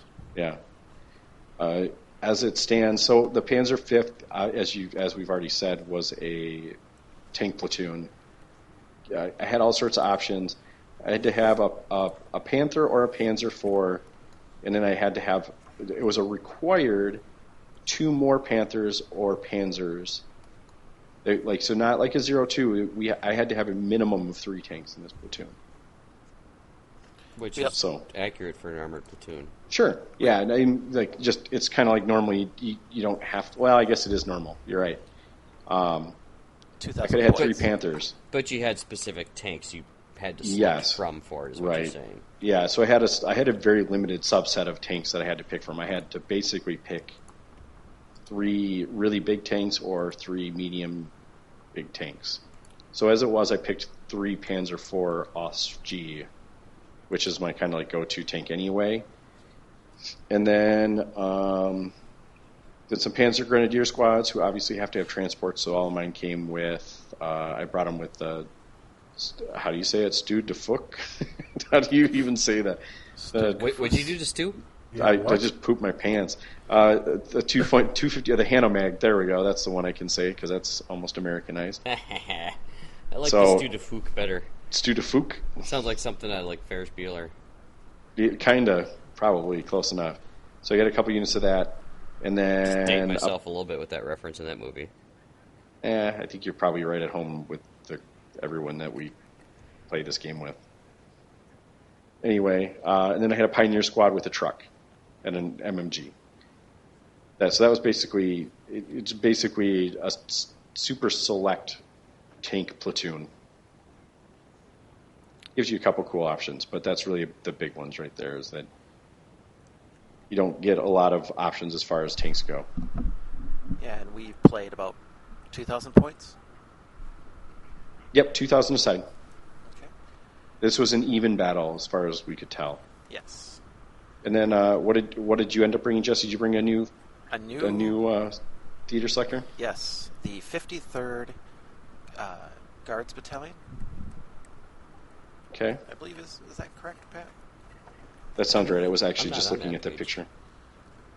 That sounds was correct. Looking at it. Guards somebody or another. Sure, we can go with that. Hang on, let me. Yeah, no, it's the that's the right one. 53rd 53rd Guards Tank Brigade Theater Selector. Yep. Thank you. Yep. Yeah, I think you're just missing brigade, and otherwise you had it all. All right. So that was a T-34-85 as my command tank. It's the only option I could have. I took radio networks because I had to take another 2 T-34-85s as my core selection. And then I was able to take pretty open-ended 0 to 2 tanks, T-34s, SU. I take it neither one of you actually read the Tank Wars rule supplement. The rule book? Yeah. Because you get a bonus for taking 3 of the same vehicle. Yes, I can buy a radio network. Okay. Yeah, I was going to say I saw it. I didn't take it. Okay. I just heard the 3 T-34s. I'm like, you get something special for that. Yeah, Russia did not have very many radios. So, right, which is why most of your stuff is actually supposed to have a penalty. Yes. Or a point deduct. Yes, I'm allowed to take a 6-inch range at minus 10 points for using flags. Oh, God, don't use flags. No, I opted to spend the 30 points for the radio network. Okay. So then I took 2 regular T-34 76s and 2 tank rider squads, veterans, body armor. They rode the T-34 76s, a veteran squad with 11 guys. So you didn't have to worry about a transport for them. Nice. Nope, they didn't. They just could ride on the tank. And the scenario, weren't you supposed to take at least one, or was it 2 that you kind of were supposed to take for that? It was 0 to 4 of veterans, guards, tank riders. If I remember right, your tank riders might have had some extra kit. Well, they had body armor. Yeah. Oh yeah, don't forget that. Jeez. Oh yeah, just the giant thing that like A little extra protection roll, no big deal. Yeah. freaking impossible to kill. And then I took a veteran squad, 11 guys with 2 Panzerfausts and Tough Fighters. They rode in a truck, free rifle squad, flamethrower team with the ROKS-2, which is the your opponent cannot exceptionally damage out the flamethrower. Cheating. They were also veteran. Wait, what's that called? The ROKS. I don't think they exist. That's rodent's unusual size. Oh yeah, shoot! I always get those confused. Very close. ROUSs. Well, second 80s reference here. People. Inconceivable. There you go. I don't think that word means what you think it means. So, Anybody want a peanut? Or we can go all night. Yes, we probably could. You could just named all my favorites. So being veteran and having the ROKS2 made them pretty difficult to... Pretty difficult? I don't think I killed one of them. Yeah, you killed the team. Okay, I'm surprised I did, considering how I was rolling. So, Yeah. those guys pretty much ruined my day. Well, those guys didn't ruin my day. They weren't fun, but they weren't the thing that ruined my day. No. So I'm alluding to the fact that I may have lost this scenario. Yeah, it was a pretty hearty loss. But anyway, Yeah. I took 3 trucks, 2 with pintle-mounted MFGs, which did nothing. And then to fill out the rest of my points, I took an anti-tank rifle team. Which shits and giggles. did not much. Nope. So They got across the halfway point. But they sound awesome. you didn't need him at that point. Actually, you probably maybe could have done something with him, but at that point it didn't matter. When you pulled him out of the truck, it was kind of over at that point. Yeah. So yeah. So and I remember now. I think I only had 2 Panzers and I had a Panther, right? No, you had 3. I thought I had a Panther. Yep. You had 3. But I only dug in 2, or did I have 3 Panzers and a Panther? You had 3 Panzers and a Panther. Okay, all right, that's right. All right. You dug in all 3 Panzer 4s. Yep. In the between, so it's a 3-road setup. I think we're going to take a little break here. Hold on a second, Jesse. Oh, man. Wow. Mark that. Here, I'll raise my hand. Thanks. Raising my hand. 47. Jesus. Wow, that's an unhappy child. Apparently Pat shouldn't have said a damn thing about jinxed the everyone's great shit sleepers out of here. Yep. That's called jinxing the shit out of yourself. Right? Good word.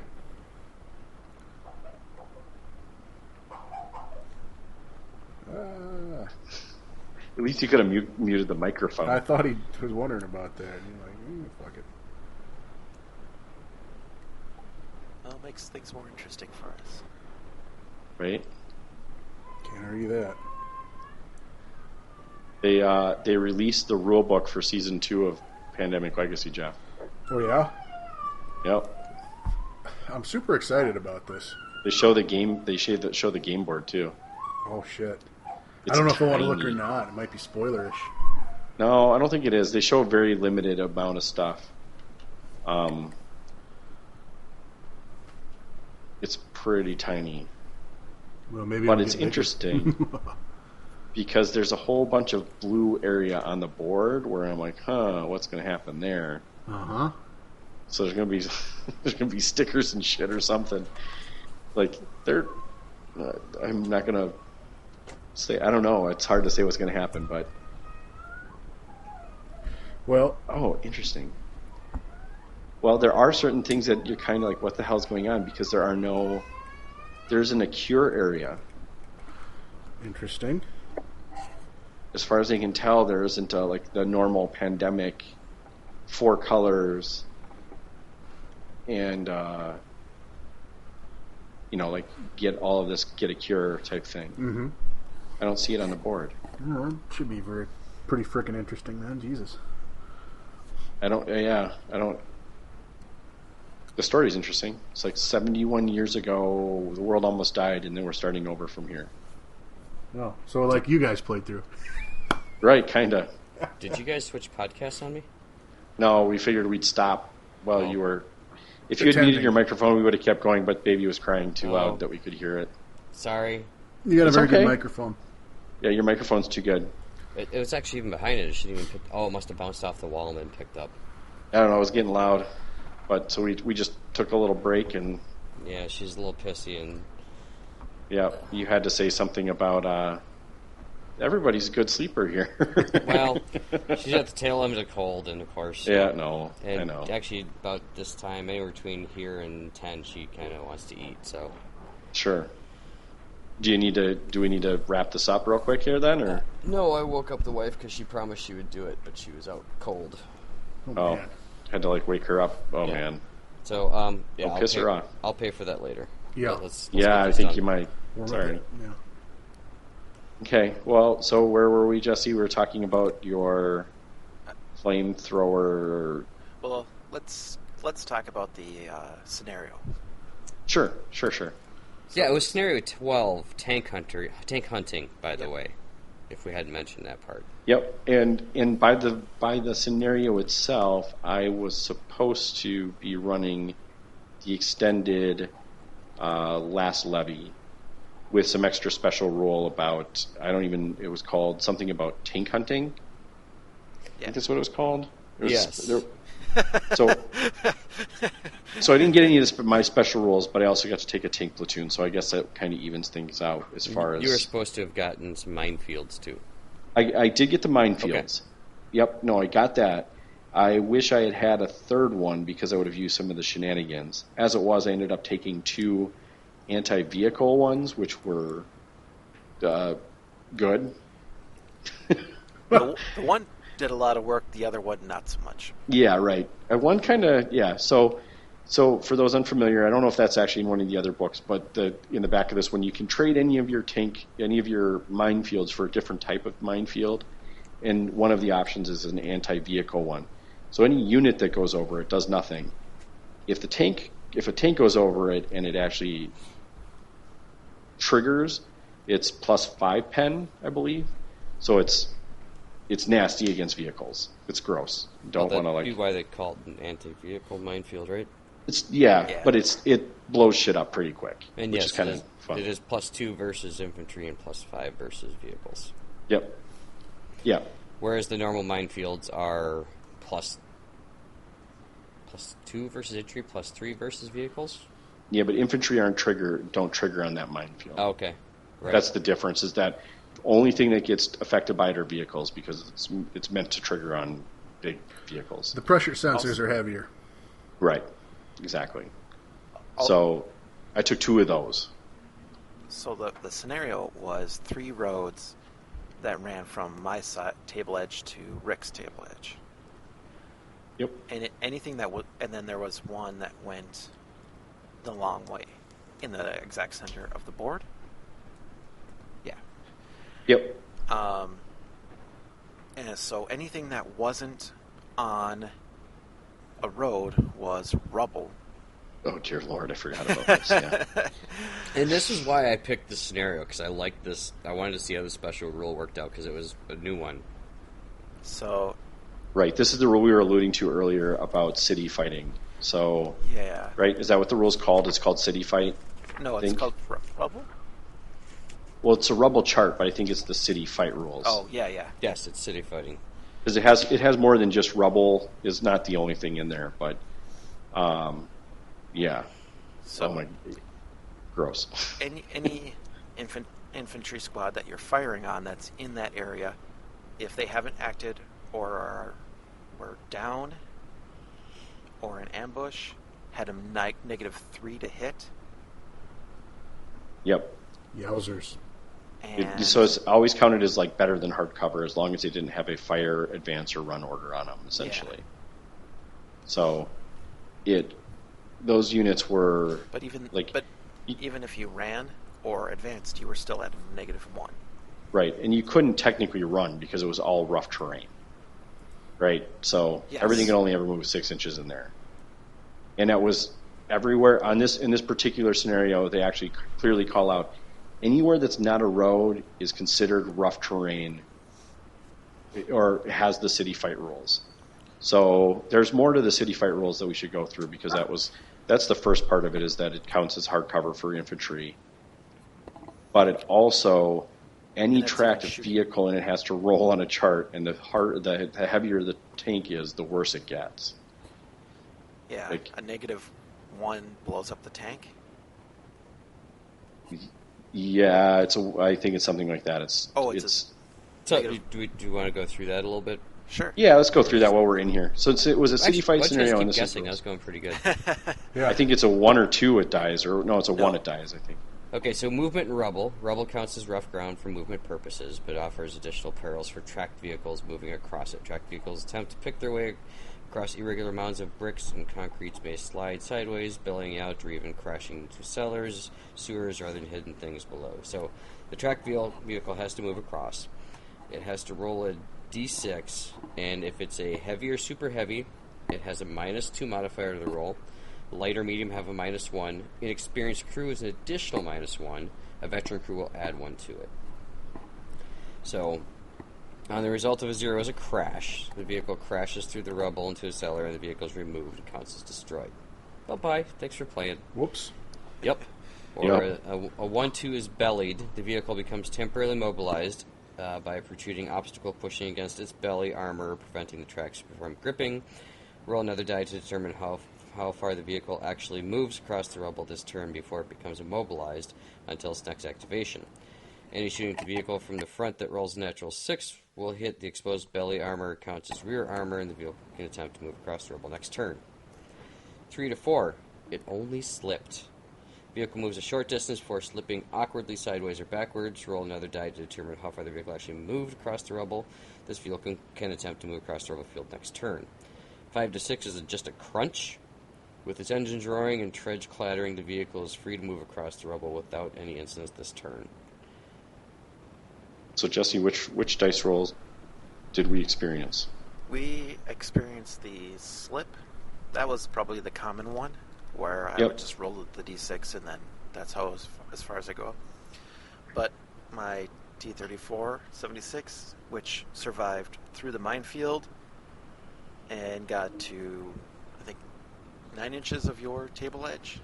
Yeah, and I think, what did I put in front of you? Did I put the Puma in front of you? Yeah, you put no, it was the Hanomag. Oh, it's right. I had the anti-cannon, or the anti-tank Hanomag. Yes. And put that in front of you. Yeah, that's right. And so I had to go around. The first 2 times, I just slipped. I think I only went 6 inches total, but not enough to get around your Hanomag. And the last time I rolled a 1, which is a 1 minus 1 for being a medium armor, is a 0. So I ended up crashing and blowing up. Nice. 9 inches. Well, not for you, but I was kind of hoping for you. Once that happened, it was already over at that point. Like, Jesse had already pretty much smoked me. So it's a really interesting set of rules. It's rough. It is rough. It is rough ground, yes. Right. And, I mean, to be fair, he blew up one of my units, and, I had a destroyed marker on the table. If he hadn't killed my unit, he might have been able to do it without having me. No, probably not, because I was kind of road blocking you there. The other part of the rule that you guys had alluded to is shooting in the rubble. So with a bunch of hiding places, basically for models inside the rubble, the following modifiers apply instead of the normal -2 hard cover. If there's no orders, an ambush, or down, it's a -3 to hit. Fire or rally orders, -2. Advance is a -1. So there's always some cover modifier just for being around this rubble. That's really frustrating, I think, to shoot through. Yes. Yeah. Well, in all fairness, you can only ever advance across all these rubble, and the open ground is very limited. Right. It's very limited as far as I think Jesse might have felt the pressure on that because you kind of were getting stuffed up. Yes. Several times where you're like, I wish I could keep moving forward, but I have stuff in front that's not moving forward. What table did you guys play on? What kind of setup did you have? If we followed the scenario, there's a setup in the scenario that they recommend, and I think we tried to follow that as much as we could with what scenario we had. As it turns out, our middle road was a river, but we just treated it like a road. We ran out of road pieces, so the important thing to call out about that rubble chart, though, is that if you're down, it's cumulative with down, which actually makes you a -5. Yep, you're right. Thank you. That's nasty. Your stuff isn't going to ever get hit. So. Yeah, it saved my bacon a couple times. Right? Did the Russians have bacon? I'm sure they did. I think so. For a while. Who doesn't have bacon? Bacon. There's lots of people. I'm not gonna make any jokes about that. Not touching that one. No, you got to deploy what? Half your forces out? What was that, Jesse?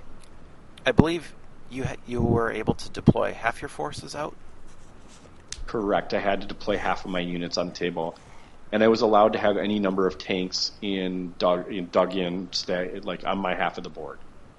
So I put the 3 Panzer IVs.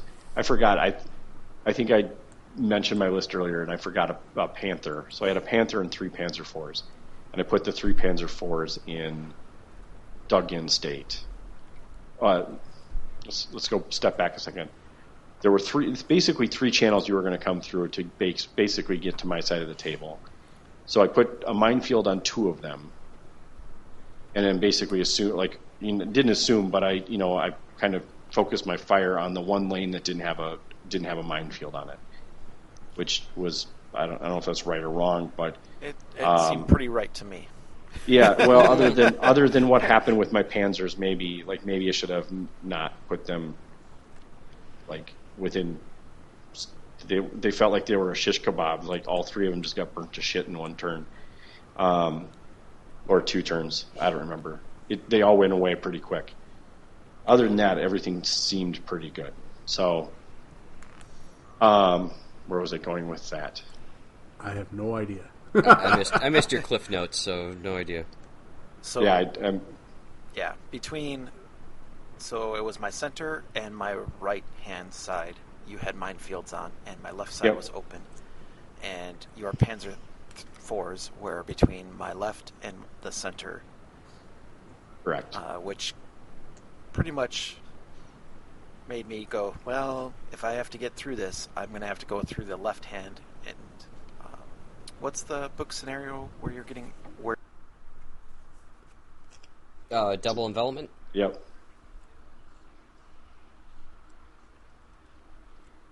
Essentially, yeah. Yep. Over all rough ground? Other than the roads, of course. Right.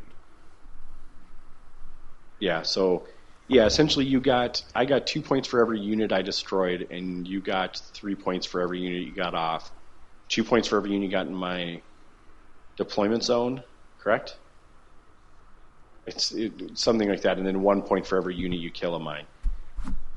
It follows the standard double envelopment Yeah. scenario 7 of the book, yes. So I think that's... So the defender gets a point for kills.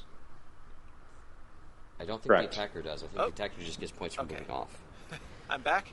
Hey, wait, I have a book. Oh, Jesse just dipped and came back? Oh, okay. Well...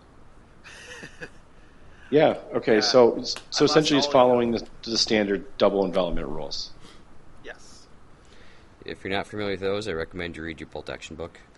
Yeah, I think that's probably a better way of doing that anyway. So, but other than us describing it, you might as well just go read it. But the big difference between this and the normal double envelopment is that there were really only 3 channels to attack. Yeah. So having played 2 scenarios out of the campaign book Road to Berlin out of 14 available scenarios, are you guys interested in playing more of them? Yeah. I definitely would. I'd love to have more of the units that are actually in some of these theater selectors. And I'm not sure if they're going to release units like they did with the whole Sea Lion thinger. Well, we've seen at least one of them as of late. So the 10th birthday bash was this last weekend, and I've seen some pictures online of people posting stuff on Facebook. Okay. I don't remember what it is off the top of my head. The squads of the dogs. No, the German tank riders. They have a unit for the German tank riders actually riding on a Stug now, which actually looked amazing, like a great model. So they actually have dudes riding on top of one of these tanks, which I think is pretty rad. Yeah, those look good. That book has official rules now for my Lukersturm, the Puma with the Luke's turret on it that I have.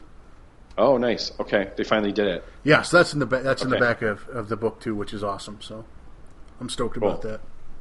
Yeah, no. So I imagine we might see some models. I'm not sure what we'll see, or I don't know. I did look through every page of the book looking to see if there were new models in there. I did not see any. So, as far as the pictures are concerned? Yeah, like as far as their graphics, I thought maybe there would be some nuggets of new models in there. I don't know if that's an indication that there won't be new models. Actually, speaking of additional units, did we touch on the Russian ones that, or did we save those for Jesse to be here? Oh, that's right, we did. So we have the did we mention it, or NKVD. did we actually save it for Jesse because he was really excited about them? We did save it. Saved it. Very, very. We saved it. See, Yeah. Jesse, we do love you.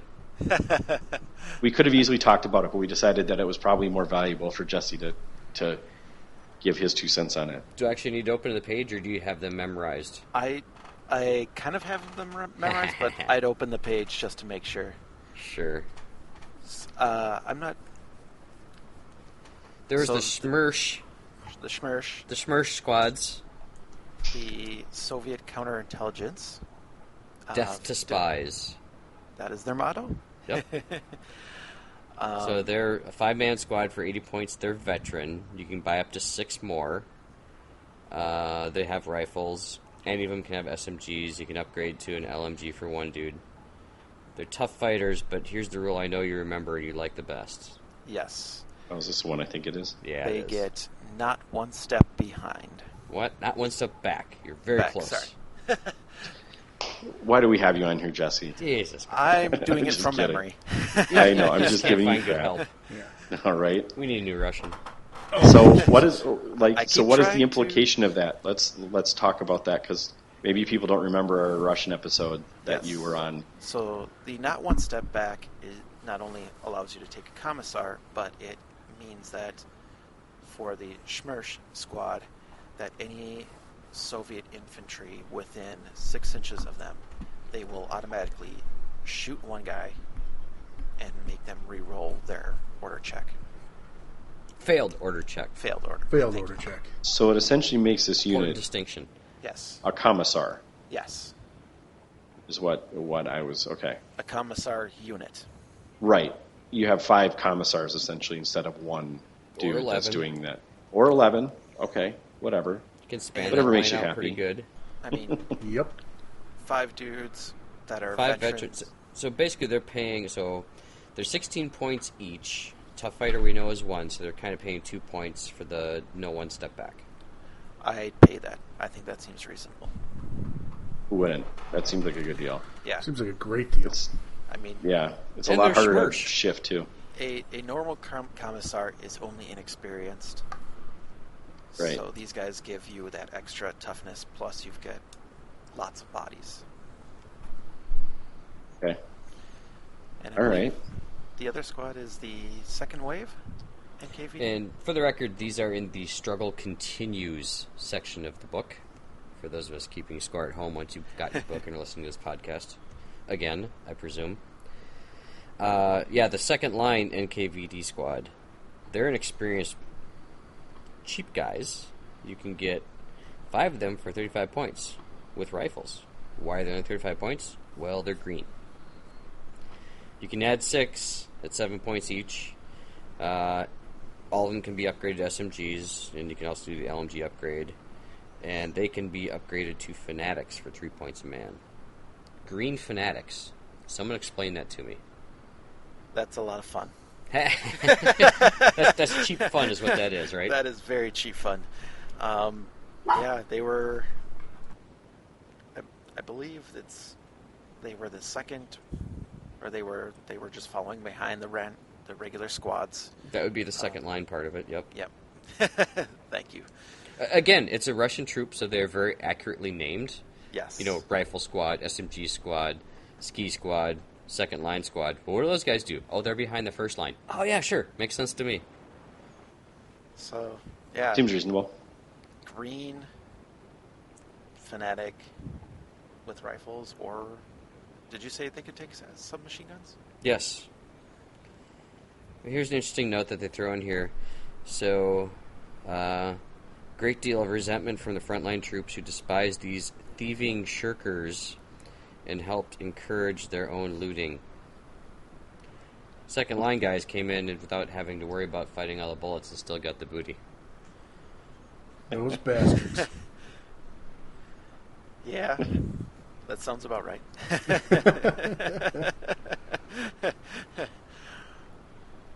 Pretty much from what I've read, the NKVD were not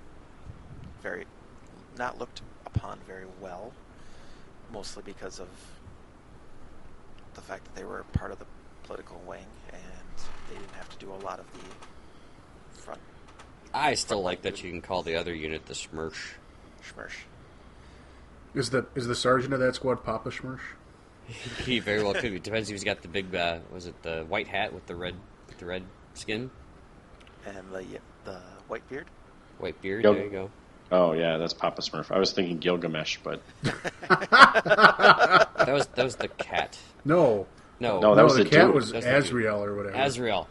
Yeah. You mean Gilgamesh is Gargamel? the guy. Wasn't it Gargamel? Gargamel. Gilgamesh is from... A what different is that from podcast. now? The epic poem of Gilgamesh? Yeah, there you go. That's the book that I've read. Freaking history. Get out of here. That's literature history. Don't ask me. Yeah, that's literature. We That's don't want that. That's not really history even. It's just really old literature. Well, they don't have an entry for Schmershette, so I wouldn't really worry about it too much. Which is funny because there's always that conspiracy theory that the Smurfs is basically an allegory to communism. No. Stop. God. Hey, if you look at blue Smurfs long enough, then you look at a white wall, they're red. So, yeah, they're communist. Actually, I don't... No, they probably wouldn't be, actually. I have no idea. I'm just thinking of color theory. That wouldn't work. Yeah. So is there anything else we'd like to cover? I don't know. Are there any more units? I don't know. I don't remember. I didn't get a good chance to read through all the other units. We skipped over those because we wanted Jesse to... Because Mm-hmm. he saw those, and he's just like... I think he lost distraction in that game for at least 5 minutes while he read that and said, At least. What? Because we were like, hey, there's new units for you. Yeah. To kick his feet up and relax. And I really like the Schmersh. The second line are a good, solid backup to your mainline troops. Just basically like they were in history. I could totally see using both. we could talk about the mouse. Yeah, that's Did we in do this that? book too. We Did did we do not. that? We did not. Did you guys talk about the special character? The sniper Chica? Yes. Yeah. Okay. Yeah, we talked about her. Sorry, we didn't let you take all the thunder. I was excited about that one. I thought that one was pretty cool. Yeah, there were some cool ones in there. So they do add in the Operation Berlin. They do add some extra German units and stuff. Fairly vanilla, but they do bring in the mouse, the Panzer VIII mouse. Yeah, the building on treads. Yeah. It was. It actually has a rule called the Mobile Fortress. So for a meager 580 points regular, Jesus, you get a turret-mounted super heavy anti-tank with a coaxial light howitzer and a pintle-mounted MMG. Yeah, I've always thought that about the mouse. Yeah, well, it's an 11 plus super heavy tank. So what do you need to do anything to that? But it's But wait, there's more. Oh, okay. It has Tiger Fear. Yep. Shocking. I think that's Mouse Fear, actually. In this case, yeah. It's slow, big shock. It is a mobile fortress. To fulfill its role as a breakthrough tank, the Mouse had extremely advanced heavy armor for its period. There's no penetration modifiers for hitting the Mouse from the sides or top, and the penetration modifier for hitting the Mouse in the rear arc is reduced to +1. Not even as good as Armored All Around. Wow. Yeah. Right. Well, it's because they have a big fuel tank on the ass end. Yeah, I suppose, but still.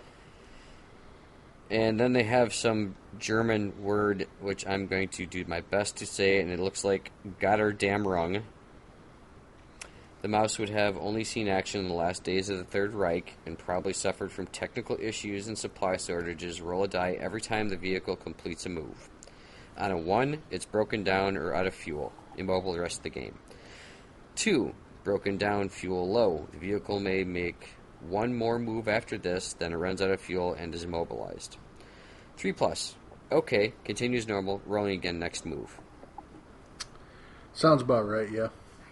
So, and it's got the 128mm KWAC 44 So it's effective as at long range as it is as close, so it doesn't suffer the -1 pen. The coaxial light howitzer. It's a coaxial light howitzer. Well, there's that. If it had a rule that it could also fire in addition to the main gun, it would be a lot cooler. Right, but it's still coaxial. And so it fired instead of the main gun, allows the mouse to do an indirect HE and 4-inch smoke rounds. So a meager 580 points. Yeah, it's overpriced in my mind when you get all those crazy rules with it. Like it's not Tiger Fear. It's not that much better than a Tiger 2, though. Right. I'd rather take a Tiger 2. That's what not else got has all the crazy. Let's see. Aside from the Firefly, what else has a super heavy mount tank? Tiger 2.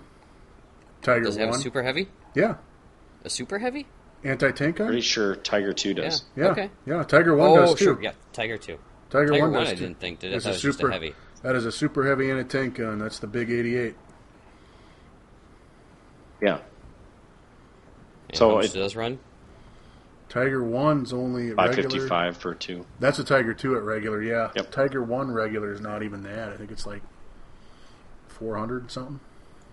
And are they 10 plus or 11 plus in the Tiger 2? Tiger 2 is 11. Tiger 1, I think, is 10. I'm going to just make sure. Yeah, we're going to look that up right now. But yeah, because 580 is the regular list here on the mouse. I'm like 80% sure the Tiger 2, I think, is an 11 plus with a +7 armor or +7 pen gun. Yep. And that's 555 or 666 points. Tiger 1, I know, is a 10 plus with a super heavy anti-tank. Yep. Now they're not fortresses or armored all around though, so you will get the +1 to the side and the +2 to the rear. Sure. But whoop-de-doo. But you're paying considerably less for it, and it's still you're not slow. Right. You don't have to worry about breaking down. You have a much more useful coaxial MMG. Yep. And a whole MMG. This one has a pintle MMG. Yeah. So does the Tiger. Okay. Both Tigers have those too. Remember, if you use a pintle, you're considered open for the rest of the round. Yep. So I realize you guys know that. I'm just throwing it out there. Oh yeah, yeah. Thanks. Yeah. So the mouse is kind of garbage. You'd pretty much play it because you'd be like, "Hey, I've got a mouse." Which would be cool, because I think that's in the last. Is that in the last levy extended theater selector? If you want to be historically accurate, this thing better not be anywhere than the ruins of Berlin. Right. And even then, it's a question if they ever actually deployed one. Well, I've seen a picture that was supposedly a destroyed mouse that looked like it might have gotten the combat. last levy selector. Yeah. Okay. Yeah, that's the only way I would see it ever seen play. And those rules sound very similar, very familiar to the rules that they released with when the mouse came out. And they do say that if you consider using this, consider that any Operation Mouse prototype would have fought during the dying days of the Third Reich. Yeah, it would have been very much last ditch. Yeah. Now, historically, so you said that was a Panzer 8. So is the Panzer 7s, are all of those just basically the Tigers and the Panthers, and they just recalled them something else? So I'll help you on this one. The Panzer... Like, I'm not familiar with a Panzer 7. You're all good. Panzer 5 is the Panther. Sure. Panzer 6 is the Tiger 1. Panzer 7 is the Tiger 2. Sure, okay. That's what I assumed had to have happened, but they just got new names. Yeah, well, the names sound more fierce. Tiger, Panther, King Tiger, Königstiger. You know, that sounds... It sounds way scarier than Panzer. Way scarier.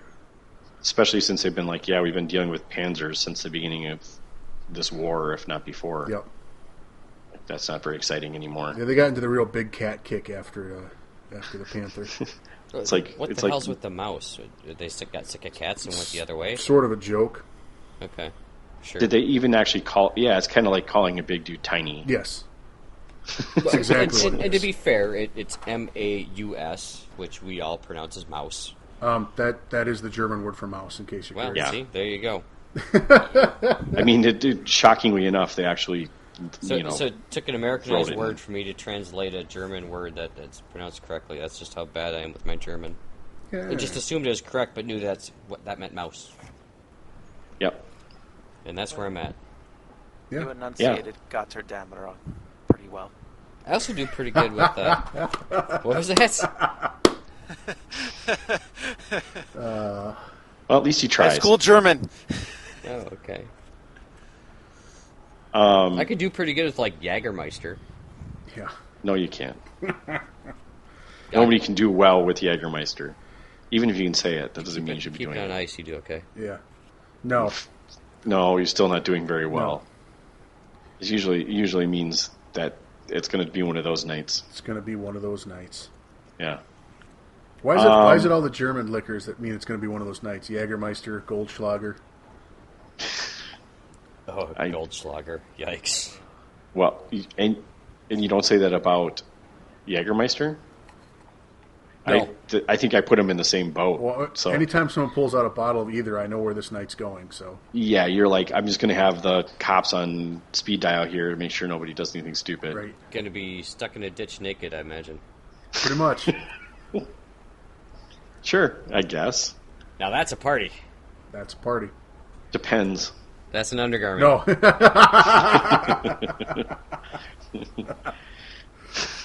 No.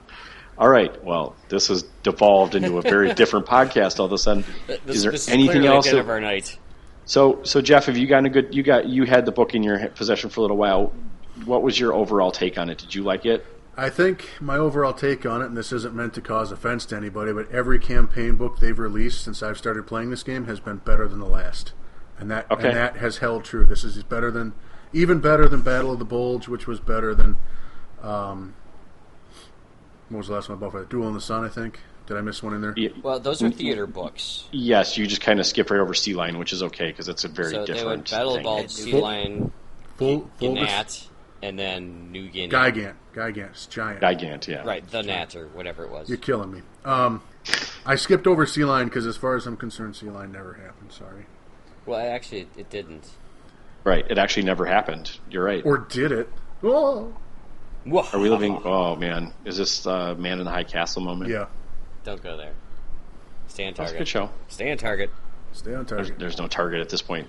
Yeah. I So think we hit our target and completed the mission. gone right through. Yeah. No, it's great. Yep. I really like it. It's got all that good meaty history part to it. It's got the bulk of the war. Frankly, like, if you want to find where everybody was really fighting at, this is the theater book for it. So this and Barbosa, as our fearless leader likes to call it, are really where all the action is in the war. If you want to get down to it, Sure. in the European theater. Yeah, this is the history that we as Americans Don't learn. Well, actually, I was going to say we know about more than the other campaign books that have come out. No. I mean, we didn't know a whole lot about New Guinea and all that stuff that happened on the other side of the world and all I that did. part. That wasn't really taught to us, but I did, but I know, but you're not most people though, Jeff. To be fair, I'm not. Damn. It was so glanced many over counts. pretty quick, pretty easily. Yeah. I was going to say, I feel like this is still kind of glossed over in our schools or not schools, but in history in general, as far as an American goes. I found it to be very interesting and very fun to at least get to experience some of it in bolt action. So, yeah, I really appreciated that we got a glimpse into this book before it got released and that we could share it with you guys. yes, and thanks again to Osprey Publishing for sending it off to the Snafu podcast. And rumor has it that they will be sending us an advanced copy of the next campaign book coming out sometime in February, March. Well, let's hope they don't listen to this before they do that. I mean, Right, yeah, we might not get another one. Actually, I believe the gentleman does because he's made a couple comments in his emails that could only be made if he had listened to our podcast. that poor bastard. Oh, fair. All right, well. Maybe English isn't his first language, and that helps. I don't. Might make I got us nothing. easier to listen to. I'm not sure. Could Until we start butchering his actual native tongue, well, and then you might be offended. where's Osprey with everyone else. Publishing? Aren't they in Spain somewhere? Are- I know they're over in Europe. Well, yes, Europe. I thought they were in the UK. I guess I just assumed they were in the UK because that's where. Everything is? Because Well, that's where all the other miniature games are. So I didn't think. well, again, they focus more on historical publishings than they do games. Sure. Well, I mean, they're making a game book though, so I assumed that they would. I mean, they They're have a just connection with Warlord, publishing so it. Yeah, I got bored, so they're in England, United Kingdom. Okay. they're actually in Oxford, England, Yeah. or Oxford, United Kingdom. Yep. I like how we all three of us looked it up. Yep. Well, I actually went and found their address. Division of Bloomsbury Publishing. Bloomsbury Publishing. There you go. Whoever they are. So maybe his maybe his first language isn't English, but everyone else's is. No, his first language is English, not American. Right, that's a good point. Maybe that is actually what it is. Is maybe we are speaking a bastardized English. Maybe? Oh, well, no, there's not a maybe in there. You're Yeah. right. Yeah, I can't keep stuff straight half the time. So. All right, guys. Any closing thoughts? No, again, like you said, thank you, Osprey. I'll think Warlord too. I don't know how they play a role in how this works with Warlord, but Yes, I don't know who would definitely. actually. I just thank Warlord for continuing to put out a great product. And Yeah. by the way, make sure you actually try and get a chance to vote for them for the best tabletop strategy game for 2017. Where would they find that? Beast of War Beast of got War. that? Yeah. What is it? Beast of War. Sorry. Beast of War. Okay, so all right. Yeah, the Beast of War annual year-end voting thing. So that, yeah. They got like 14 categories of stuff, and for 2017, whatever Bolt Action version 2 is up for best role-playing game against some other games that I didn't care about. So it was a very easy vote for me. That's fair. And then the one last thing I have for this is, when will people be able to get this? I know that we had looked at that up before. I don't know if we actually mentioned it on the air. We did mention it. According to the Osprey Publishing website, when I looked it up by title of the book when I got it, it said November 30th. Okay. And I know pre-orders are up now and have been for at least a week as of the middle of October. We should also note, it looks like if you order it from Warlord, you get a pretty sweet miniature, too. Yeah. Yes, I remember seeing that. But that's all right. I'm over it. Yeah, you get a sniper, right? No. When you No. guys have probably ordered Traffic the book. cop. Yep. Oh, it's the traffic A cop. Russian traffic cop, if I was looking back. Oh, that's right. It's not who I thought it was. I believe she was one of the famous traffic cop. Was that like one of them that Randy Moss hit? Yeah, could be. Wow, now there's a regional joke for you. Jesus. Yeah. It is. Sorry for anyone that's not a NFL. Not the NFL 10 years ago, where Randy Moss came into the Vikings, caused some havoc locally. Pat, that was he came into in '98. Yeah. I'm old. Yeah, that's almost 20 years, man. Yeah. All of our I know, isn't that crazy when you actually say 98 was almost 20 years ago. Yeah. So we went all the way through this episode, this third half of this episode, right? With making some fun 80s references, and then we went to some weird Minnesota reference that nobody else knows about. We apologize. It's in our nature. Straight cash only. Thank you. You know what? Yeah. People like Randy Moss. Everyone liked him when he played, so he was pretty talented. Well, I don't know if they liked him. He was talented. They liked watching him on the field. His highlights were fantastic. I don't think there's a whole lot of defenders that cared for him. I know that Green Bay did not care for him at all. I hear there were some caterers that did not appreciate him either. Yeah. Anyway. So this woman is standing on. I don't even know what she's standing on. Legs? a box? Is it just a box? She's like on her soapbox, flagging down traffic. Well, you want to be high enough the tank drivers see you and don't run you over. So. Sure, I suppose. Yeah, you don't want to get run over by a tank. Look, man, that's got to be the worst job in the Army. You're standing at a crossroads integrating friggin' tank traffic for all day long. Good God. Yeah. I thought she was either an artillery or aircraft observer. Oh, well, in that case, why the hell does she have flags then? Jesus. Because they only Well, yeah, but if you're like a pilot, what do you gotta like buzz the battlefield and do like a barrel roll so you can see her and be like, oh, she's got the blue and red flag, or is it the red and blue? Shit, who do I shoot? If you look at the She's a traffic director, dude. According to Warlord, it's a traffic director named Maria Limaskaya. Sorry if that's totally wrong. Now you offended Russia. Good job.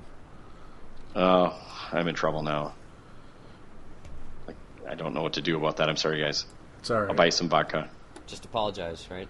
Yeah. That's all you gotta do. I apologize by saying I butchered it, so sorry. Can't give it a shot, but they did. It is a traffic director. According Red to Army the- traffic That sounds like you controller. gave her a promotion. Well, that's what they call it, as a traffic director. Yes, Yeah. she was stationed at Brandenburg Gate after Okay. the Oh, no Battle of kidding. Berlin. Dude, that's Yeah. super cool, actually. Wow. That's, like, extra cool. Just saying. Yeah. No, so, yeah. So, early November. You can order it now. It's $30. It's actually not a... That was November 30th. No, it's $30, though, too.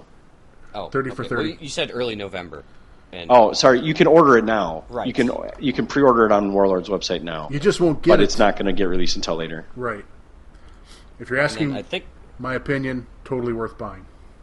I would agree. I have the Sea Lion book, and I was not as excited about that one as I like. This one is by far my favorite so far, but that maybe is because I play Germans and we have a Soviet player. So well, this book also kind of coincides with what we had talked to John Russell about last episode. Right, that was last episode we had him. that was last episode, Where correct? he had alluded to the Battle of Berlin box set being one of the possible holiday seasons, and we've kind of seen some snippets and leakings about that being true. Which also Yeah, looks unfortunately that wasn't out before, but That's all right. he did Nostradamus it. Yes. Well, and technically it's not out for pre-order right now. Anyway. No, true. It did get announced though. Yes. Or I don't know if it got announced or if it got leaked. I don't got know, but leaked. people have seen it. It got leaked because the only way Yeah. I found it was having to translate a Spanish website. See? Yeah, it was kind of some weird random site, but it looks that set looks awesome. Yeah, so. it That does look really cool. Yeah, it does make sense now that this book has come out that is probably the likely candidate for their Christmas release. Yes. Seems to make sense. Yep. And just to in case you didn't hear it here first, that the next campaign book is alleged to be Operation Market Garden. If that's true, I'm. You know what? I'm excited for anything they release, frankly. So Yeah. They seem to be hitting it right on the or doing a really good job of making new books. dude, they are on a roll like a ball chasing Indiana Jones. It's great. Don't go to a knee. Yeah. Okay. So I think that'll wrap it up. I don't have anything else. Does anyone else have any? I was out of stuff 10 minutes ago. Yeah, fair enough. I feel like we've been kind of pulling it out. All right.